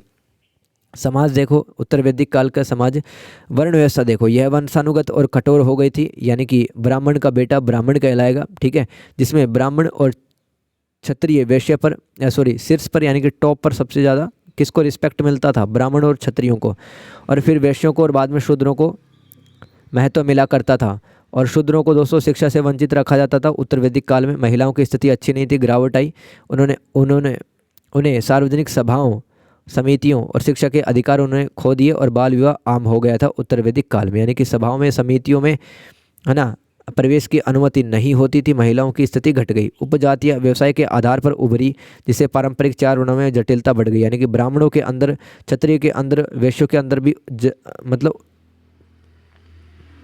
जातियाँ आ गई, ठीक है, और जातियों के अंदर भी उपजातियाँ आ गई। गोत्र प्रणाली एक संस्थागत व्यवस्था के रूप में उभरी, जैसे कि एक ही वंश के भीतर विवाह को प्रतिबंधित करती थी, है ना। गोत्र व्यवस्था जानते हैं ना भाई, सेम गोत्र के जो व्यक्ति हैं वह आपस में शादी नहीं कर सकते हैं। ये उत्तर वैदिक काल में एक परंपरा स्टार्ट हो गई। धर्म देखो, इंद्र और अग्नि देव का महत्व कम हो गया। इसके स्थान पर दोस्तों जो प्रजापति और रुद्र और विष्णु भगवान है उनका स्थान महत्वपूर्ण हो गया। मूर्ति पूजा के लक्षण दिखाई देने लगे। यज्ञों का महत्व बढ़ गया, जिसमें पुरोहितों द्वारा विस्तृत मंत्रों का उच्चारण किया जाता था। मवेशियों सहित बड़े पैमाने पर पशु बलि देना आम बात हो गई। अश्वमेध यज्ञ, है ना, शाही सत्ता का प्रतीक था। जैसे कि कोई राजा है, अपने घोड़े को छोड़ दिया करता था, वो घोड़ा जहाँ तक भी जाता था, राजा की जो विस्तार था, राजा का जो राज्य हुआ करता था वहाँ तक हो जाता था। पुरोहितों के प्रभुत्व और कठोर अनुष्ठानों से बढ़ते असंतोष की भावना ने श्रमण परंपराओं, मुख्य रूप से जैन धर्म और बौद्ध धर्म के उदय को जन्म दिया। यानी कि दोस्तों कठोर ब्राह्मणी की व्यवस्था के कारण जो अनुष्ठान और जो यज्ञ वगैरह थे काफ़ी महंगे हो गए थे, ठीक है। आम व्यक्ति है वो धर्म में हिस्सा नहीं ले पा रहा था। इसलिए जैन और बौद्ध धर्म भारत में आया। इन नए धर्मों ने वैदिक व्यवस्था को चुनौती देते हुए वैकल्पिक मार्ग प्रस्तुत किया, यानी कि भगवान को आप अन्य तरीकों से भी प्राप्त कर सकते हो। क्वेश्चन नंबर 8, 6वीं शताब्दी में बौद्ध धर्म के उद्भव के कारणों पर चर्चा करें आ सकता है दोस्तों। 6वीं शताब्दी ईसा पूर्व में भारत में बौद्ध धर्म का उदय हुआ, जिसका कारण वैदिक ब्राह्मणवाद की जटिलता, यानी कि दोस्तों बहुत महंगे महंगे अनुष्ठान, यज्ञ, परंपराएं हो गई और वर्ण व्यवस्था काफ़ी कठोर हो गई, ठीक है, और कुछ जातियों को समाज में अच्छा स्थान नहीं मिलता था। पहला कारण है धार्मिक और दार्शनिक कारण। लोग महंगे विस्तृत बलिदानों और उन अनुष्ठानों से ऊब गए जिन्हें मुख्य रूप से ब्राह्मण ही समझते थे। मतलब लोग हैं उनका ध्यान हटने लग गया, क्योंकि उनको ना तो समझ में आता था ब्राह्मण क्या कर रहे हैं, कौन सा मंत्र वगैरह बोल रहे हैं। कठोर वर्ण व्यवस्था ने सामाजिक असमानता को जन्म दिया, जिसमें क्षत्रिय ब्राह्मणों के प्रभुत्व से असंतुष्ट थे। यानी कि दोस्तों क्षत्रिय कहीं ना कहीं नाराज़ थे कि ब्राह्मणों को उचित स्थान कैसे मिल रहा है समाज के अंदर, और जो वैश्य वर्ण था वो महसूस करता था कि उनका स्थान जो होना चाहिए समाज में वैसा नहीं है। और शूद्रों की तो बहुत ख़राब स्थिति थी, ठीक है। तो दुख को समझाने और मुक्ति पाने के लिए बुद्ध की व्यक्तिगत खोज ने उन लोगों को प्रभावित किया जो मौजूदा परंपराओं से परे गहरे आध्यात्मिक उत्तरों की तलाश कर रहे थे। जैसे कि जो गरीब आदमी है वो भी तलाश करता था मृत्यु क्या है, ठीक है, इस ब्रह्मांड का विस्तार कहाँ तक है, राइट, हमारा जीवन कैसा होना चाहिए, क्या मृत्यु के बाद में जीवन है, दूसरा जीवन है मृत्यु के बाद में। ऐसे जो सवाल है ना लोगों को जैन धर्म और बौद्ध धर्म से मिलने लगे तो लोग अट्रैक्ट होने लग गए। खास विशेषता है बौद्ध धर्म में। बौद्ध धर्म ने नए ज्ञान की प्राप्ति का आधार बनाया, ठीक है, जिसमें नैतिकता और आत्म अनुशासन पर ध्यान केंद्रित किया गया और पाली जैसी आम भाषा का उपयोग किया गया, न कि संस्कृत का। देखो जैन धर्म में तो प्राकृत भाषाओं में लिखे गए हैं सारी चीज़ें, और ऐसे ही दोस्तों पाली भाषा है वो बौद्ध ग्रंथों में या बौद्ध उपदेशों में हमें मिलती है। मतलब आम जन की जो भाषा हुआ करती थी वो पाली भाषा हुआ करती थी, ठीक है, जिससे कि सारे लोग हैं वो समझ पाए कि भगवान है वो क्या बोल रहे हैं, भगवान बुद्ध। सामाजिक और आर्थिक कारक, शहरीकरण और व्यापार ने नए सामाजिक गतिशीलता को जन्म दिया, जिससे वैश्य वर्ग को बढ़ावा मिला। जैसे कि जो वैश्य वर्ग है ना, वो अलग अलग शहरों के अंदर जा कर के व्यापार वगैरह करने लग गए, और अब वैसे भी ऐसे धर्म को सपोर्ट करते थे जो कि उनकी जो आवश्यकताएं हैं उनको पूरा कर पाए, उनके प्रश्नों का उत्तर दे पाए, उनके समाज में स्थान को अच्छा बना पाए। वो बौद्ध धर्म ही था, ठीक है, उनके अनुसार। तो इसलिए बौद्ध धर्म की तरफ अट्रैक्ट हुए लोग। कृषि में वृद्धि के कारण पशु की आवश्यकता बढ़ गई, जो वैदिक पशु बलि प्रथाओं के विपरीत थी, है ना। मतलब कि खेती बाड़ी में भी लोग हैं अब पशुओं को महत्व देने लग गए, पशुओं की डिमांड होने लग गई, ठीक है। तो लोग सोच रहे थे कि भाई अगर हम वैदिक या फिर ब्राह्मणिक धर्म के अंदर ज़्यादा अगर रुचि लेंगे तो जो पशु हैं ये भी हमारे हाथों से चले जाएंगे। बौद्ध धर्म ने महिलाओं, निचली जातियों सहित सभी का स्वागत किया और ब्राह्मणवाद के पदानुक्रम के लिए एक लोकतांत्रिक विकल्प प्रस्तुत किया, जिसके अंदर समाज का प्रत्येक वर्ग, चाहे वो दलित है, शूद्र है, वो आ सकता है। अने कारण देख लो, जो सिद्धार्थ गौतम थे ना, जिनको अपन भगवान बुद्ध कहते हैं, उनका जो पर्सनैलिटी था, है ना, बहुत अच्छा था, शांत स्वभाव के थे, सरल दर्शन था उनका, तो कई लोगों को आकर्षित किया। राजसी संरक्षण, बौद्ध धर्म भारत में इसलिए भी फला फूला, इसलिए भी आगे बढ़ा क्योंकि जो राजा थे वो सहयोग करते थे, ठीक है। बिंबिसार और बाद में अशोक जैसे शासकों ने बौद्ध धर्म का समर्थन किया, जिससे कि इसके प्रचार में सहायता मिली। अब देखो क्वेश्चन नंबर 9, एक बड़ा सवाल है दोस्तों ये, लेकिन आया हुआ है, रिपीट हो भी सकता है, ठीक है, इंपॉर्टेंट है, हर एक सवाल इंपॉर्टेंट है, इसमें मैंने जो भी लिख रखा है, कुछ भी आ सकता है, लेकिन मेरी गारंटी है कि भाई पास हो जाओगे और बहुत अच्छे नंबर भी आ जाएंगे आपके, ठीक है, अच्छे से अगर 2-4 बार देख लिया तो।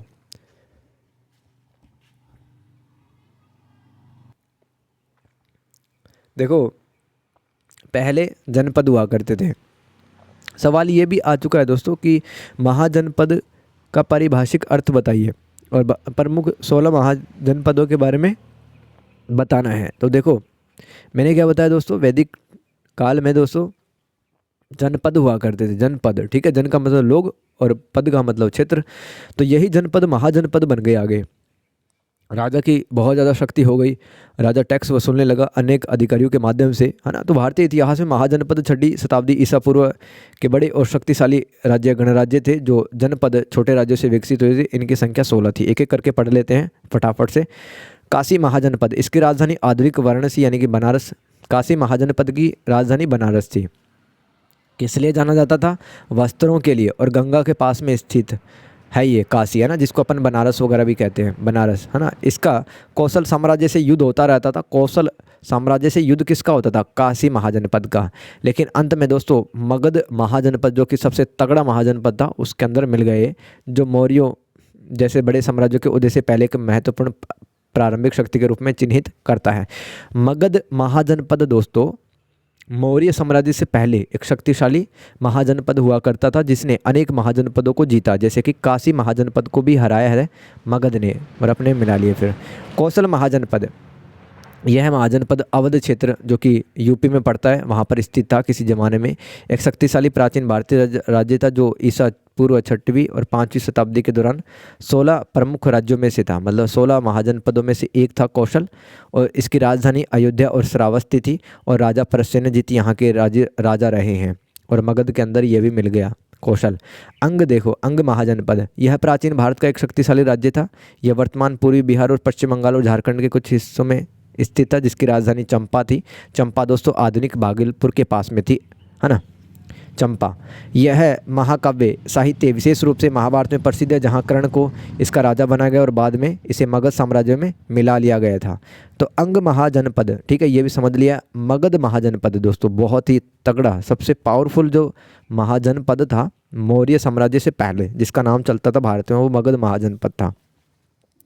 यह राज्य पूर्वी गंगा के मैदान में स्थित था। इसकी राजधानियाँ दोस्तों पहले तो राजगृह हुआ करती थी, जो 5 पहाड़ियों से घिरा हुआ एक शहर था, जिसे स्वाभाविक रूप से रक्षा योग्य बनाया गया। अब दोस्तों कोई ऐसा शहर जो कि पहाड़ियों से घिरा होगा, ऑब्वियस सी बात है वहाँ पर कोई अटैक नहीं कर पाएगा। बाद में इसकी राजधानी पाटलिपुत्र बन गई। पाटलिपुत्र पटना में स्थित थी, जो गंगा, सोन और चंपा नदियों द्वारा रणनीतिक रूप से सुरक्षित थी। दोस्तों मगध महाजनपद इतना पावरफुल क्यों था, क्यों इतनी ताकतवर इसकी सेना रही है, क्योंकि इसकी बसावट ऐसी थी, है ना। जो राजगृह थी वो तो पहाड़ियों से घिरा हुआ था और जो पाटलिपुत्र वो नदियों से घिरा हुआ था। इस क्षेत्र की उपजाऊ मिट्टी और व्यापार मार्गों पर नियंत्रण ने इसकी आर्थिक समृद्धि में महत्वपूर्ण योगदान दिया, जिससे इसके शासकों को एक बड़ी और शक्तिशाली सेना बनाए रखने में मदद मिली।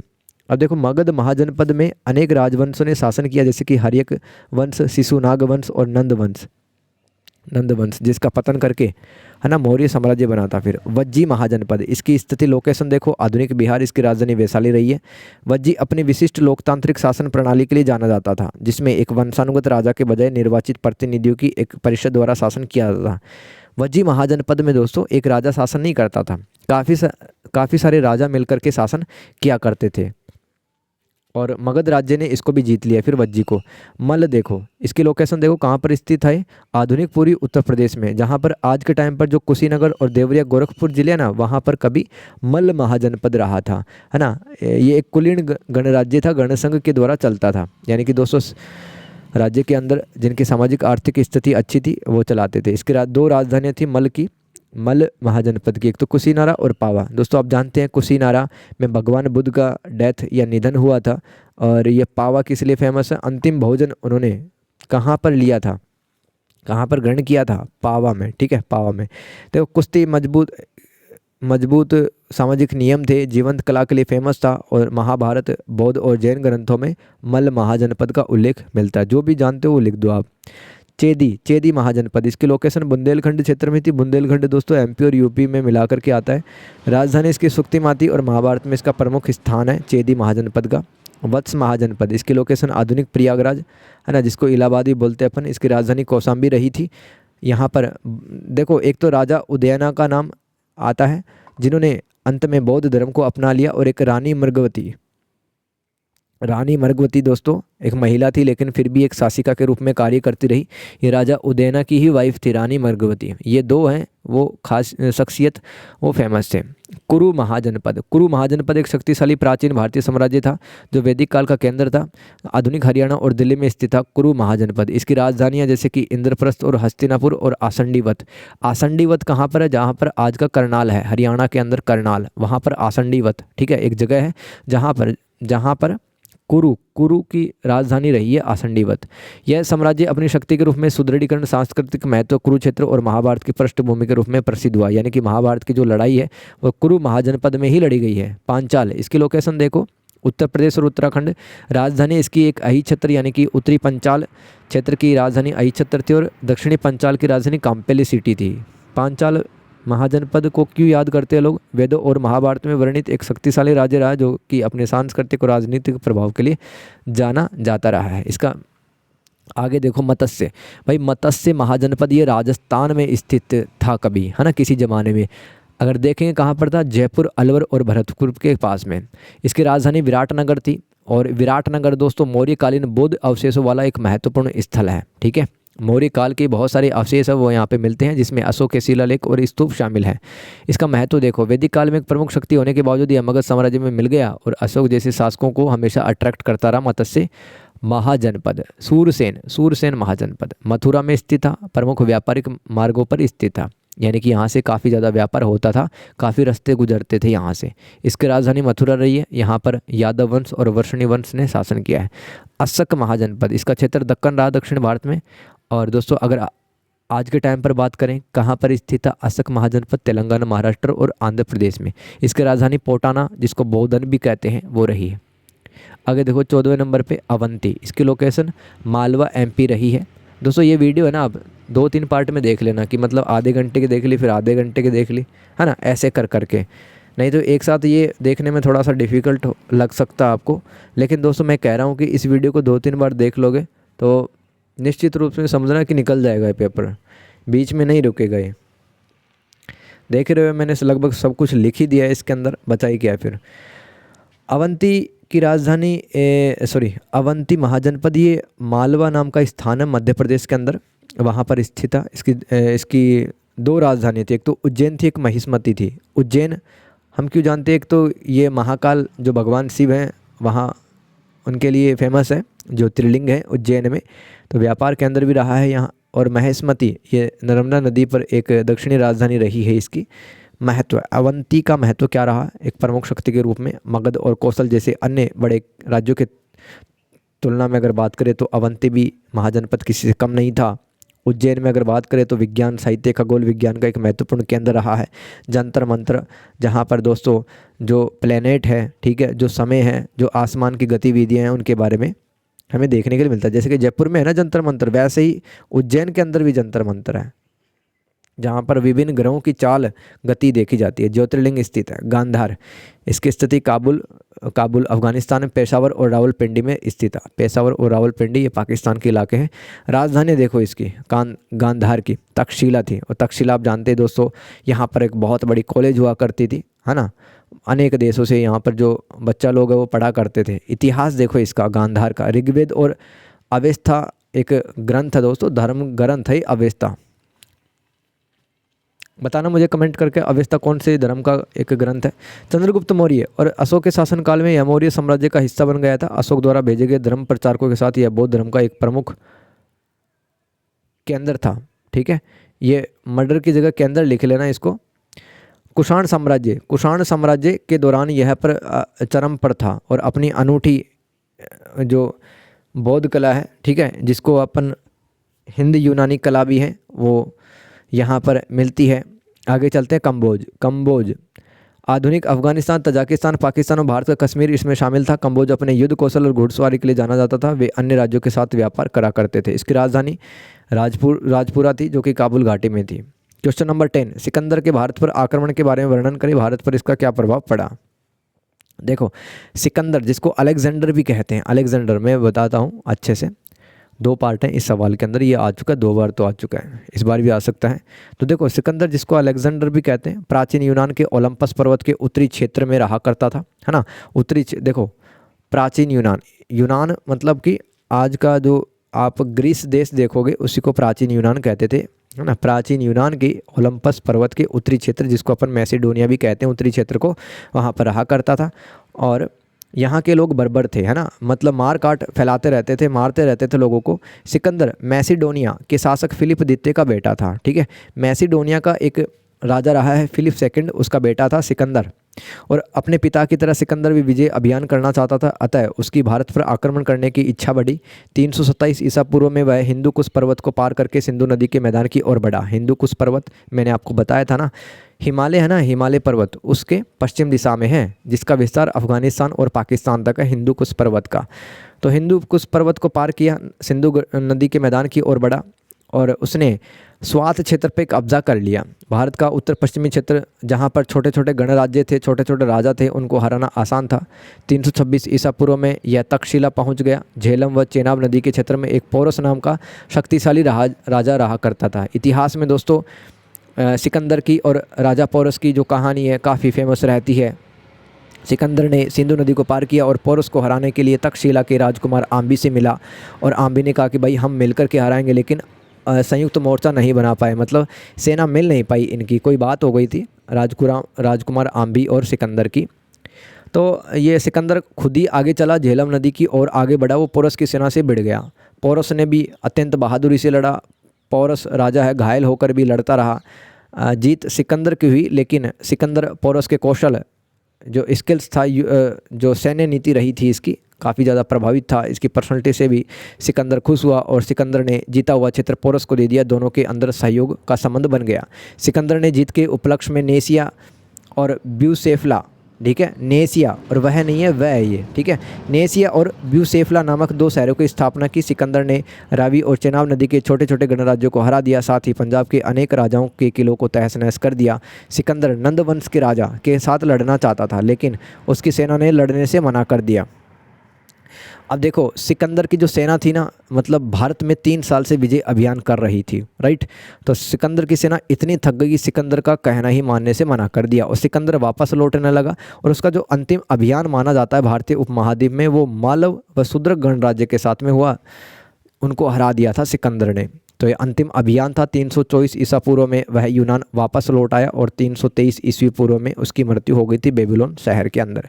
सिकंदर के आक्रमण का भारत पर क्या प्रभाव पड़ा, ये भी सवाल पूछा था बार बार। देखो, सिकंदर के आक्रमण से बैक्टीरिया, अफगानिस्तान और पाकिस्तान के हिस्सों में यूनानी सत्ता की स्थापना का मार्ग प्रशस्त हुआ, क्योंकि छोटे छोटे जो राजा थे ना वो हार गए थे। और सिकंदर के बाद में जैसे कि सेल्यूकस निकेटर आया था, इसका उत्तराधिकारी सेल्यूकस निकेटर, उसने भी मतलब अपनी सत्ता है वहाँ पर जमा ली। इंडो ग्रीक राजा, इंडो ग्रीक राजा का मतलब क्या, जो राजा ग्रीस देश या यूनान से आया और भारतीय उपमहाद्वीप के क्षेत्रों पर राज कर रहा था, वो इंडो ग्रीक राजा कहलाया। तो इन राजाओं पर भारतीय धर्म व संस्कृति का काफ़ी ज़्यादा प्रभाव पड़ा और उन्होंने भारतीय मूल्य अपनाए, जैसे कि हेलियोडोरस एक भागवत संप्रदाय का अनुयायी था। भागवत संप्रदाय मतलब वो भगवान कृष्ण को माना करता था, ठीक है। सिकंदर के आक्रमण के कारण भारत का पश्चिमी उत्तर क्षेत्र यूनानी संसार के सीधे संपर्क में आया। समुद्री व भूमि मार्ग खुल गए। यूनान के जो शिल्पकार थे, जैसे कि बढ़ईगार हैं, कुछ काम करने वाले हैं, व्यापारी वगैरह, वो सब भारत पहुंच गए, क्योंकि रास्ते वगैरह पता चल गए यूनान के लोगों को। भारत के यूनानी बस्तियों की भारत में स्थापना हुई। सिकंदर ने भारत के तटों व बंदरगाहों की भी खोज की। सिकंदर के इतिहासकारों की रचनाओं में हमें तात्कालिक भारतीय समाज और कला शिल्प के बारे में पता चलता है। सिकंदर ने अपने मतलब यूनान में जाकर, घर में जाकर बताया होगा ना, वहाँ के जो कवि लेखक रहे थे कि भाई भारत ऐसा है, भारत का समाज ऐसा है, ठीक है। आगे देखो, क्वेश्चन नंबर 11, प्राचीन तमिल हम में राजनीतिक समाज की क्रमागत उन्नति पर निबंध लिखें। अथवा अगर ये सवाल भी आ जाए तो इसका सेम उत्तर रहेगा, दक्कन और तमिल हम में प्रारंभिक राज्य निर्माण पर लेख लिखें। मैं आपको मतलब बता देता हूँ कि जहाँ पर आज आप तमिलनाडु देखते हैं, कर्नाटक देखते हैं, केरल देखते हैं, आंध्र प्रदेश, तेलंगाना देखते हैं, वो पूरा इलाका प्राचीन तमिल हम कहलाता है। और श्रीलंका भी आया करता था इसी के अंदर। यहाँ पर दोस्तों किस तरह से कबीलाई समाज से फिर कुछ आदिम समाज बने और आदिम समाज के बाद में परिपक्व राज्य बने, जिसको मोवेंदर भी कहा जाता है। एक एक करके पढ़ेंगे, मतलब किस तरह से यहाँ पर जो शासन सत्ता है, राजनीति आगे बढ़ती है, वो देखेंगे। प्रारंभिक तमिल हम में राजनीतिक समाज रिश्तेदारी पर आधारित कबीले के सरदारों से विजय, धन संचय और वैवाहिक गठबंधनों के माध्यम से बड़े अधिक जटिल राज्यों जैसे कि मोवेंदर में विकसित हुआ। जो संगम युग जो कि 300 ईसा पूर्व से 300 ईस्वी के बीच में चला, ठीक है। तो इस तरह से इस राजनीति का विकास होता चला गया। मैं आपको बता देता हूँ, जो लिखा है वो अगर नहीं समझ में आ रहा तो सुन लो, ठीक है। देखो, प्राचीन तमिल हम का जो क्षेत्र था ना, पुराने टाइम की बात करें तो यहाँ पर दोस्तों कबीलाई समाज रहा करता था, ठीक है। और उसके बाद में दोस्तों वो कबीलाई समाज है, उसमें भी एक मुखिया रहा करता था। जैसे ही टाइम आगे बढ़ता चला गया, सरदार बन गए। और जो मुखिया थे ना, वही सरदार बन गए। उस सरदारों के अंदर काफ़ी ज़्यादा इलाका आने लगा और सरदार जिनके नाम होते थे कीझार और वेलिर, है ना, वो सरदार बन गए। और दोस्तों जैसे और आगे टाइम बढ़ा तो दोस्तों उन इलाकों में चेर, चोल, पांड्या, जिनको अपन मोवेंदर भी कहते हैं, ठीक है, या फिर हम कह सकते हैं भाई अब पूरे तरह से राज्य बन गए। जैसे पहले तो ये मतलब आप ये समझो कि भाई कबीलाई समाज हुआ करता था, ठीक है, जिसमें मुखिया होता था। उसके बाद में वही मुखिया सरदार बन गया। सरदार के अंदर काफ़ी ज़्यादा क्षेत्र आने लग गए। अब वही सरदार आगे चल कर के राजा बन जाएगा, ठीक है। और अलग अलग जो साम्राज्य है, राजवंश कह सकते हो, उनकी स्थापना हुई चेर, चोल, पांड्या के रूप में। तो देखो, समझ में नहीं है तो अब समझ में आ जाएगा। देखो आप किस तरह से विकास हुआ राजनीति का। राज्य बनने से पहले प्रारंभिक इकाइयाँ कबीले पर आधारित थी, है ना। शुरुआत के अंदर कबीला हुआ करता था और इसका मुखिया क्या कहते थे, पेरूमाकन कहा करते थे, ठीक है। पेरूमाकन कहा करते थे हम। किसको कहा करते थे, जो कबीला के जो मुखिया होता था ना, उसको पेरूमाकन कहते थे, पेरूमाकन। तो ये जो पेरूमाकन मुखिया होता था, ये सारे रिश्तेदारों को एकजुट करता था, रिश्तेदारी के संबंधों पे जोर देता था। और जीवन निर्वाह के जो तरीके हुआ करते थे प्रारंभिक इकाइयों के अंदर, जो कबीलाई समाज थे, उनमें शिकार करना, पशुपालन करना, स्थानांतरित खेती और प्रारंभिक शिल्प उत्पादन शामिल थे। स्थानांतरित खेती क्या होती है कि भाई पहाड़ पे चले गए, पेड़ पौधों काट दिया, ठीक है, आग लगा दी, फसल कर ली, फसल कटने के बाद में दूसरे पहाड़ पे चले गए, वहाँ पर भी आग लगा दी, पेड़ पौधों काट दिया, ठीक है, वहाँ पे फसल कर ली। तो जगह चेंज करके अगर आप खेती करते हो उसको शिफ्टिंग कल्टीवेशन या स्थानांतरित कृषि कहते हैं। तो ये राज्य बनने से पहले देखो राज्य कौन से थे, चेर चोल पांड्या, है ना, ये राज्य थे। ये 3 राज्य बाद में बने थे, लेकिन इससे पहले सिर्फ ये प्रारंभिक इकाइयाँ बनी थी जिसको कबीले भी कहते हैं और जिसमें मुखिया होता था पेरूमल, है ना। समझ में आ रहा है? अब समझ में आ गया होगा। फिर आगे चल करके बड़े सरदारों और आदिम राज्यों का उदय हुआ। जैसे कि जो सरदार थे ना, उनके पास में काफ़ी बड़ी शक्ति हुआ करती थी, धन भी काफ़ी ज़्यादा हुआ करता था, और बड़े सरदार इनको वेलीर कहा करते थे, वेलीर। और जो ग्राम प्रधान है इसको कीझार कहा करते थे। तो आप इस तरह से लिख देना। समय जैसे जैसे आगे बढ़ा दोस्तों, अब चेर चोल पांडे ये मतलब बड़े राज्य बन गए। देखो पहले क्या था, प्रारंभिक इकाई जिसको कबीला कहते हैं, कबीले का मुखिया पेरूमल कहलाता था, है ना, मुखिया होता था। फिर आदिम राज्य बन गए। आदिम राज्य को कौन चलाता था, सरदार चलाते थे, जिनके नाम वेलिर और कीजार हुआ करते थे। आगे चल करके, है ना, और ज़्यादा विस्तार हुआ, शक्ति बढ़ी एक राजा की। तो अब चेर चोल पांडे नामक क्या बन गए, पूर्ण राज्य बन गए। ये 3 प्रमुख राजवंश विशाल उपजाऊ क्षेत्रों पर नियंत्रण रखते थे, जो सबसे शक्तिशाली सरदारों का प्रतिनिधित्व करते थे। उन्होंने महत्वपूर्ण क्षेत्रों पर शासन किया जो अक्सर संघर्षपूर्ण रहा करते थे, और वास्तविक शक्ति राज्य के पास में रहा करती थी। तिनय की अवधारणा क्या है, ये सवाल आ चुका पहले भी और बार बार आता रहता है। तिनय की अवधारणा यानी कि तिनय से आप क्या समझते हैं। और प्राचीन तमिल हम के राज्य व्यवस्था यानी कि पॉलिटी के बारे में बताना है, किस तरह से शासन प्रणाली चलती थी प्राचीन तमिल हम में, और अर्थव्यवस्था के बारे में बताना है। देखो संगम साहित्य में तिनय एक प्रमुख अवधारणा जो प्राचीन तमिल भूमि को 5 विशिष्ट पारिस्थितिक क्षेत्रों में विभाजित करती है। जैसे कि कुरुंजी, जो पहाड़ वाले क्षेत्र थे उनको कुरुंजी कहेंगे, वन वाले क्षेत्र मुलाई कहेंगे, मरुतम कृषि मैदान, नियताल तट, और पलाई यानी कि शुष्क भूमि यानी कि रेगिस्तान को पलाई कहा जाता था संगम साहित्य तमिल साहित्य में। और इनकी विशिष्ट मानवीय व्यवसाय यानी कि प्रत्येक पारिस्थितिक क्षेत्र का व्यक्ति ना अलग अलग काम करता था। जैसे कि पहाड़ वाला व्यक्ति है कुरुंजी क्षेत्र में रहने वाला व्यक्ति, वो क्या करेगा वो वहाँ पे मतलब थोड़ी और बकरियाँ वगैरह चरा लेगा, ठीक है। और ऐसे ही दोस्तों मरुतम कृषि मैदान में फसल वगैरह की जाती रही, तो अलग अलग व्यवसाय हुआ करता था। शुष्क भूमि में कुछ नहीं किया जा सकता, वहाँ पे चोरी डकैती यही हो सकती है शुष्क भूमि में। और अलग अलग पारिस्थितिकीय पर्यावरणीय क्षेत्रों के अलग अलग देवता हुआ करते थे। यहाँ पर प्रेम और युद्ध की जो कविताएं हैं वो लिखी गई हैं। देखो 5 तिनई कौन कौन से, कुरुंजी एक तिनई है जिसमें पहाड़ी क्षेत्रों का वर्णन हमें मिलता है। इसका संबंध पहाड़ों, शहद, शिकार और भावुक प्रेम से है। मुलाई क्षेत्र ये चारागाह वन होते थे, यहाँ पर पशुपालन, प्रतीक्षा और धैर्य प्रेम से जुड़ा है।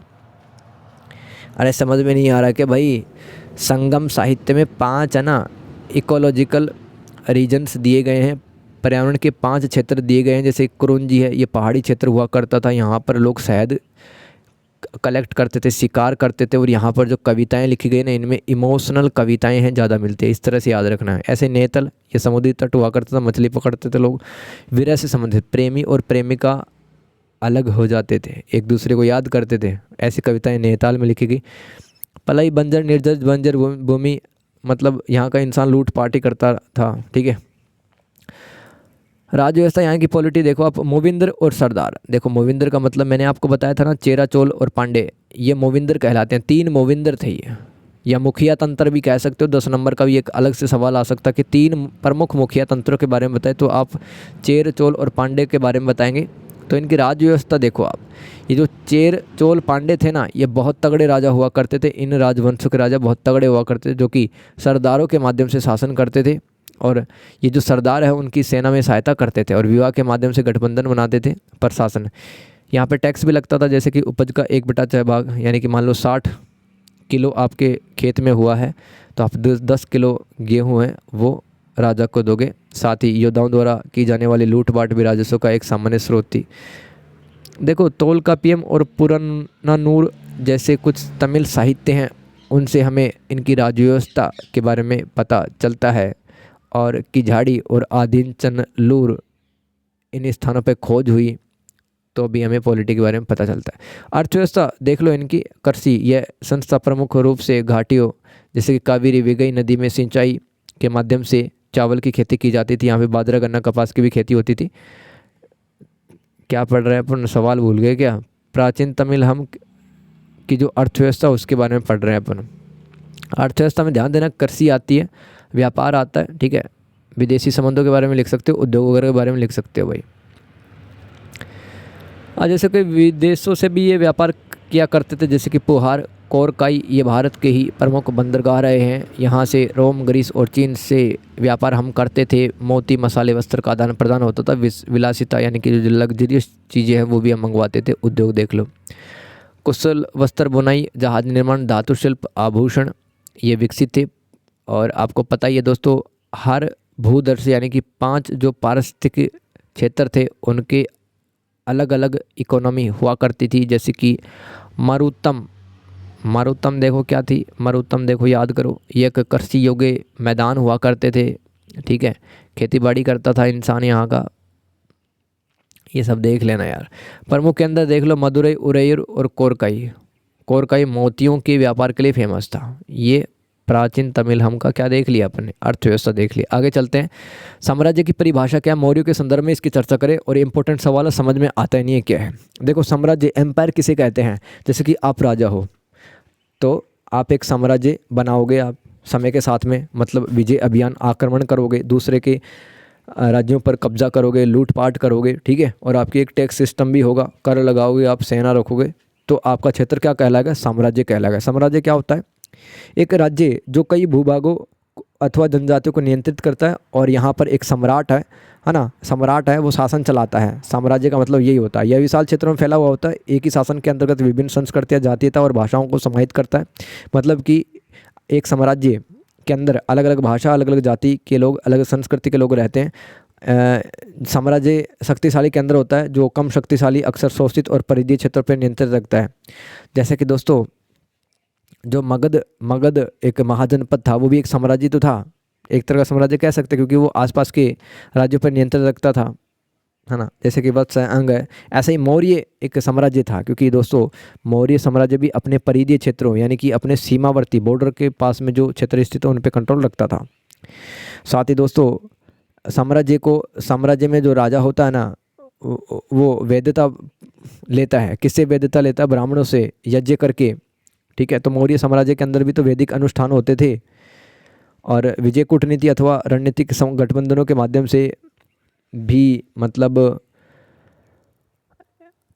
एकीकृत करने का प्रयास किया जाता है एक क्षेत्र को। जैसे कि चंद्रगुप्त मौर्य ने नंदों और सैलिकों को परास्त करके भारत को एक इंटीग्रेटेड यानी कि एक बहुत बड़ा एक भारत बना दिया। उस टाइम का जो भारत था दोस्तों, अफगानिस्तान, ईरान से लेकर के फिलीपींस, इंडोनेशिया, यहाँ तक फैला हुआ था। तो हम कह सकते हैं कि जो मौर्यों का जो शासनकाल रहा ना, वो एक मतलब उन्होंने एक साम्राज्य बनाया था, साम्राज्य, वास्तविक रूप से साम्राज्य बनाया था। सवाल कैसे भी आ सकता है, क्या मौर्यों ने एक साम्राज्य का निर्माण किया था, हाँ या ना? तो आप बता सकते हो बिल्कुल किया था, क्योंकि वहाँ पर प्रॉपर टैक्स सिस्टम था। अपने आसपास के क्षेत्रों पे मौर्य राजा है वो कंट्रोल करा करते थे, ठीक है। उनके पास में विशाल सेना हुआ करती थी, और वो वैदिक अनुष्ठान यज्ञ के माध्यम से वैधता हासिल करते थे या मान्यता हासिल करते थे।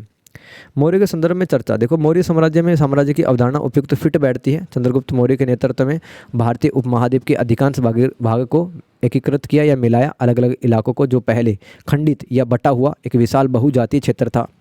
देखो, चंद्रगुप्त मौर्य एक मजबूत केंद्रीकृत प्रशासन की उसने स्थापना की, जो साम्राज्य की एक विशिष्ट व्यवस्था है। दोस्तों, किसी भी क्षेत्र को, किसी भी राज्य को हम साम्राज्य कब कहेंगे? जब वहाँ पर राजा तगड़ा होगा, पावरफुल होगा, जिसके पास में सारी शक्तियाँ इकट्ठा होंगी।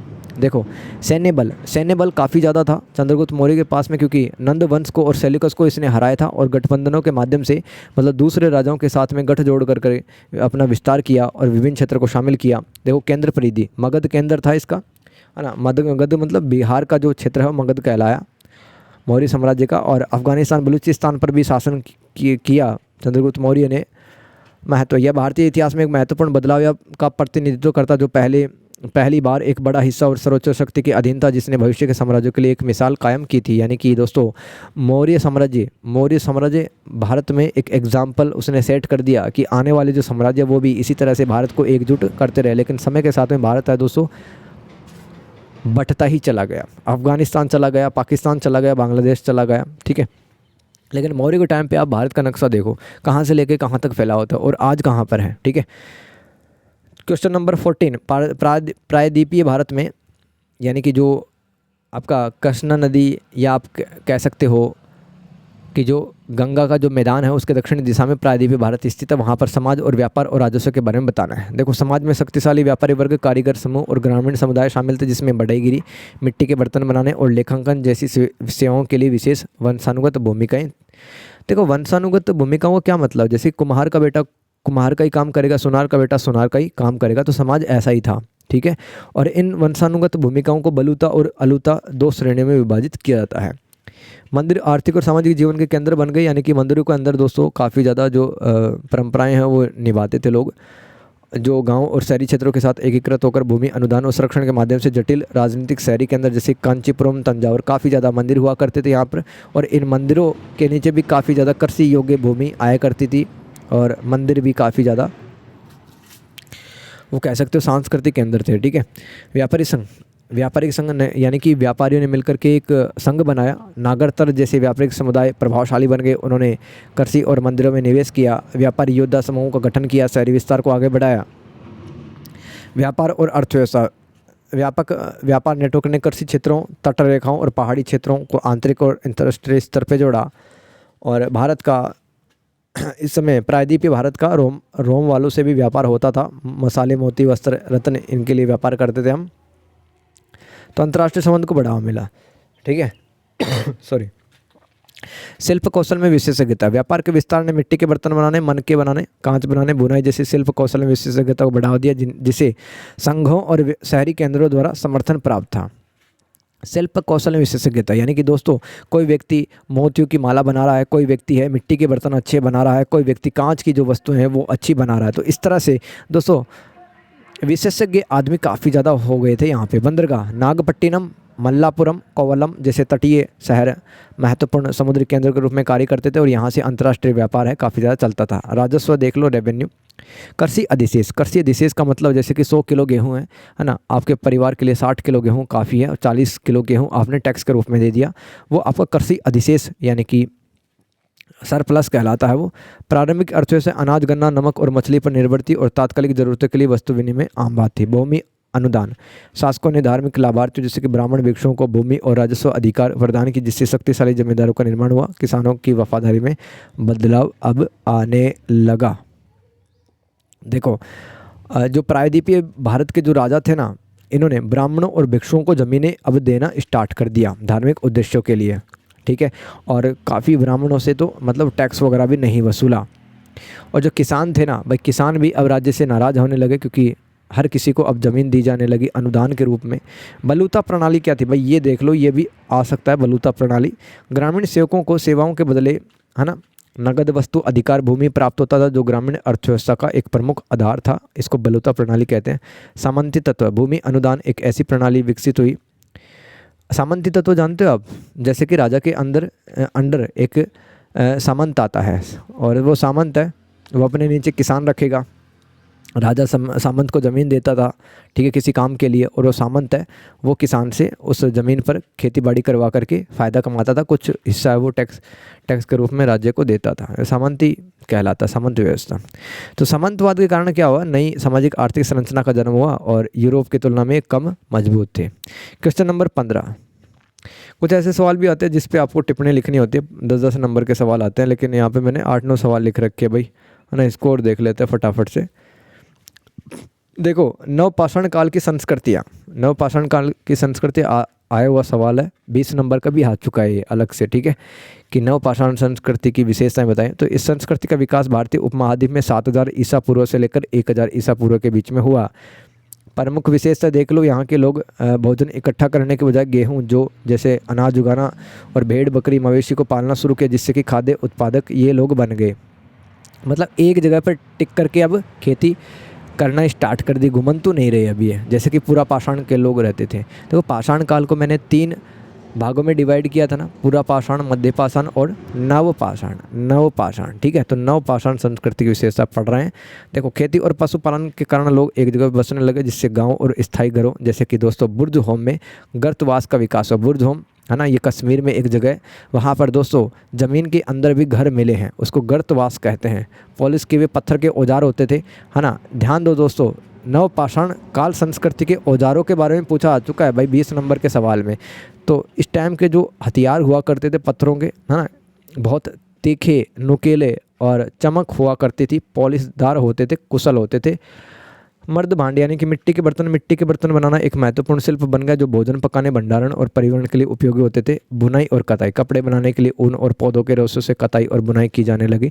पहिए का आविष्कार हो गया था यहाँ पे। और आप जानते हो पहिए का आविष्कार होगा तो परिवहन, ट्रांसपोर्टेशन बढ़ेगा और फिर उससे क्या, व्यापार बढ़ता है। दक्षिण भारत में लोक युग आ चुका है 2 बार। दक्षिण भारत में इसकी शुरुआत 1200 ईसा पूर्व से लेकर 300 ईसा पूर्व के बीच में ही दफन करने के लिए विशिष्ट पत्थर विशाल की संरचना है, जिसके मतलब डॉलमेन, शिष्ट, केयर्न, पत्थर के घेरे, ये पत्थरों के नाम है दोस्तों, ठीक है, संरचनाओं के नाम है ये। तो मरे हुए व्यक्ति के ऊपर बड़े बड़े पत्थर रख देना इस समय की विशेषता रही है दक्षिण भारत में लोह युग, ठीक है। तो दफन जब करते थे व्यक्ति को, उसके ऊपर बड़े बड़े पत्थर रखना, ठीक है, कब्र बनाते थे तब। नाईकुंड और पय्यमपल्ली जैसे स्थानों पर कुल्हाड़ी, हंसिया, हल और हथियारों के लिए लोहे को व्यापक रूप से अपनाया जाने लगा, यानी कि लोहे से काफ़ी ज़्यादा काम है लोग करने लगे, कुल्हाड़ी, हंसिया, हल बनाने लगे। साथ ही उन्नत गलाने की तकनीक, है ना, इनका प्रमाण मिला है। लोहे के लावा, भट्टियाँ ये भी मिली हैं। लोहे के औजारों के कारण खाद्य उत्पादन में वृद्धि। आप जानते हैं कि लोहे का आविष्कार होगा तो हल बनाए जा सकते हैं, ठीक है, उत्तम किस्म के, और पेड़ों की कटाई करके बड़े बड़े खेत बनाए जा सकते हैं, चारागाह बनाए जा सकते हैं, जिससे कि जनसंख्या बढ़ी, कृषि अधिशेष हुआ, स्थायी समुदाय बने, चावल और रागी मुख्य खाद्य पदार्थ बन गया। मिट्टी के बर्तन कैसे होते थे? बाहर से अगर देखें तो लाल रंग के होते थे, अंदर काले रंग के होते थे, ठीक है, इस तरह के बर्तन होते थे। विशिष्ट कारीगर जैसे कि लोहार, सुनार, योद्धाओं, प्रशासकों का उदय हुआ जो जनजातीय समाजों से अधिक स्त्रीकृत साम्राज्य की ओर बदलाव का संकेत देते थे। तो नवपाषाण काल में दोस्तों क्या हुआ कि भाई समाज में अब लोग है ना अलग अलग अपना बिजनेस काम धंधा करने लगे। कुछ लोग हैं वो लोहार का काम करने लगे, कुछ लोग सुनार का काम करने लगे। तो अधिक स्ट्रेटिफिकेशन हो गया समाज में, अलग स्तरीकरण हो गया। देखो इस टाइम पे है ना, आप ये याद रखो कि जो व्यापार होता था ना, व्यापार मतलब आंतरिक और बाह्य व्यापार में वृद्धि। आंतरिक का मतलब एक ही क्षेत्र के अंदर, और बाहरी व्यापार का मतलब 2 क्षेत्र आपस में मिलकर के व्यापार करें। दोनों ही बढ़ गए, जिसके कारण शहरी केंद्रों का उदय हुआ, शहर बनने लग गए, ठीक है। जैसे कि मैं आपको इम्पोर्टेंट सिटी बताऊं तो हल्लूर और आदि चनलूर, ठीक है, पय्यमपल्ली और शिवगलाई, ये सब दोस्तों आप लिख सकते हो दक्षिण भारत में लोह युग के प्रमुख केंद्र रहे हैं। आगे चलो भाई, आर्यों का आक्रमण, मिथक अथवा वास्तविकता। कुछ लोग कहते हैं भाई आर्यों का आक्रमण हुआ ही नहीं था भारत में, ठीक है, ये ज़बरदस्ती की मतलब एक धारणा थोपी गई है। और कुछ लोग कहते हैं कि भाई आर्यों का अटैक हुआ था। तो पढ़ते हैं भाई, देखो आर्यों का जो आक्रमण है ना, इस धारणा को आज खारिज क्यों कर दिया गया है, मतलब कोई मानता क्यों नहीं है? क्योंकि सिंधु घाटी सभ्यता में नए हथियारों, विशिष्ट मिट्टी के बर्तनों या आक्रमणकारी सेना द्वारा व्यापक विनाश का कोई भी प्रूफ या कोई भी साक्ष्य नहीं मिला है अब तक। पुरातत्वविद द्वारा प्राप्त निष्कर्षों से कर्मिक, सांस्कृतिक आदान प्रदान और स्थानीय सांस्कृतिक विकास की ओर अधिक संकेत मिलता है। यानी कि आर्य हैं वो भी मतलब अलग क्षेत्र में बसने लग गए, अलग संस्कृतियों से इंट्रैक्शन उनका हुआ, तो ऐसा ज़रूर मिलता है। लेकिन ऐसा कुछ भी सबूत नहीं मिलता कि भाई आर्यों ने सिंधु घाटी सभ्यता के लोगों को मार दिया, ये कर दिया, ठीक है, ऐसा कुछ नहीं। जो आज का जो मतलब समझ है ना, वो आप कैसे लिख सकते हो कि भाई इंडो यूरोपीय भाषा बोलने वाले जो खुद को आर्यन कहते थे, ये मध्य एशिया से भारतीय उपमहाद्वीप में चले गए थे। और इन लोगों ने दोस्तों यहाँ सिंधु घाटी सभ्यता के लोगों के साथ मिलकर के अंतःक्रिया की, इंट्रैक्शन किया, बातचीत की, जिससे कि संस्कृतियों का मिश्रण हुआ, न कि अचानक अधिग्रहण। ऐसा कुछ नहीं कि भाई हमला वगैरह हो गया। तो इस तरह से आप चीज़ों को लिख सकते हो, ठीक है। आगे कौटिल्य का अर्थशास्त्र, मैंने आपको बता दिया भाई, कौटिल्य या चाणक्य एक ही व्यक्ति का नाम है। चंद्रगुप्त मौर्य के दरबार में एक महामंत्री थे। अर्थशास्त्र नामक किताब चंद्रगुप्त मौर्य के दरबारी मंत्री कौटिल्य चाणक्य द्वारा लिखी गई। अर्थशास्त्र में केवल धन की बात नहीं है, बल्कि इसमें शासन, प्रशासन, कूटनीति, युद्ध की रणनीतियाँ, सामाजिक व्यवस्था संबंधित विस्तृत नियम और सिद्धांत शामिल है। शासन कला के बारे में भी पता चलता है कौटिल्य के अर्थशास्त्र में, यानी कि राजा के क्या कर्तव्य हैं, राज्य की शक्ति क्या होनी चाहिए, राज्य की रणनीति क्या होनी चाहिए। आर्थिक नीति के बारे में पता चलता है कि भाई कृषि, उद्योग, व्यापार और मुद्रा व्यवस्था भी अपने विचार दिए हैं कौटिल्य ने। समाज कल्याण के बारे में बताया, ठीक है, कि मतलब जो समाज के हाशिए पर जो पड़े लोग हैं, निर्धन गरीब लोग, उनकी सहायता कैसे करनी चाहिए। कानून और न्याय, कौटिल्य ने कानून के 4 स्रोतों का उल्लेख किया है।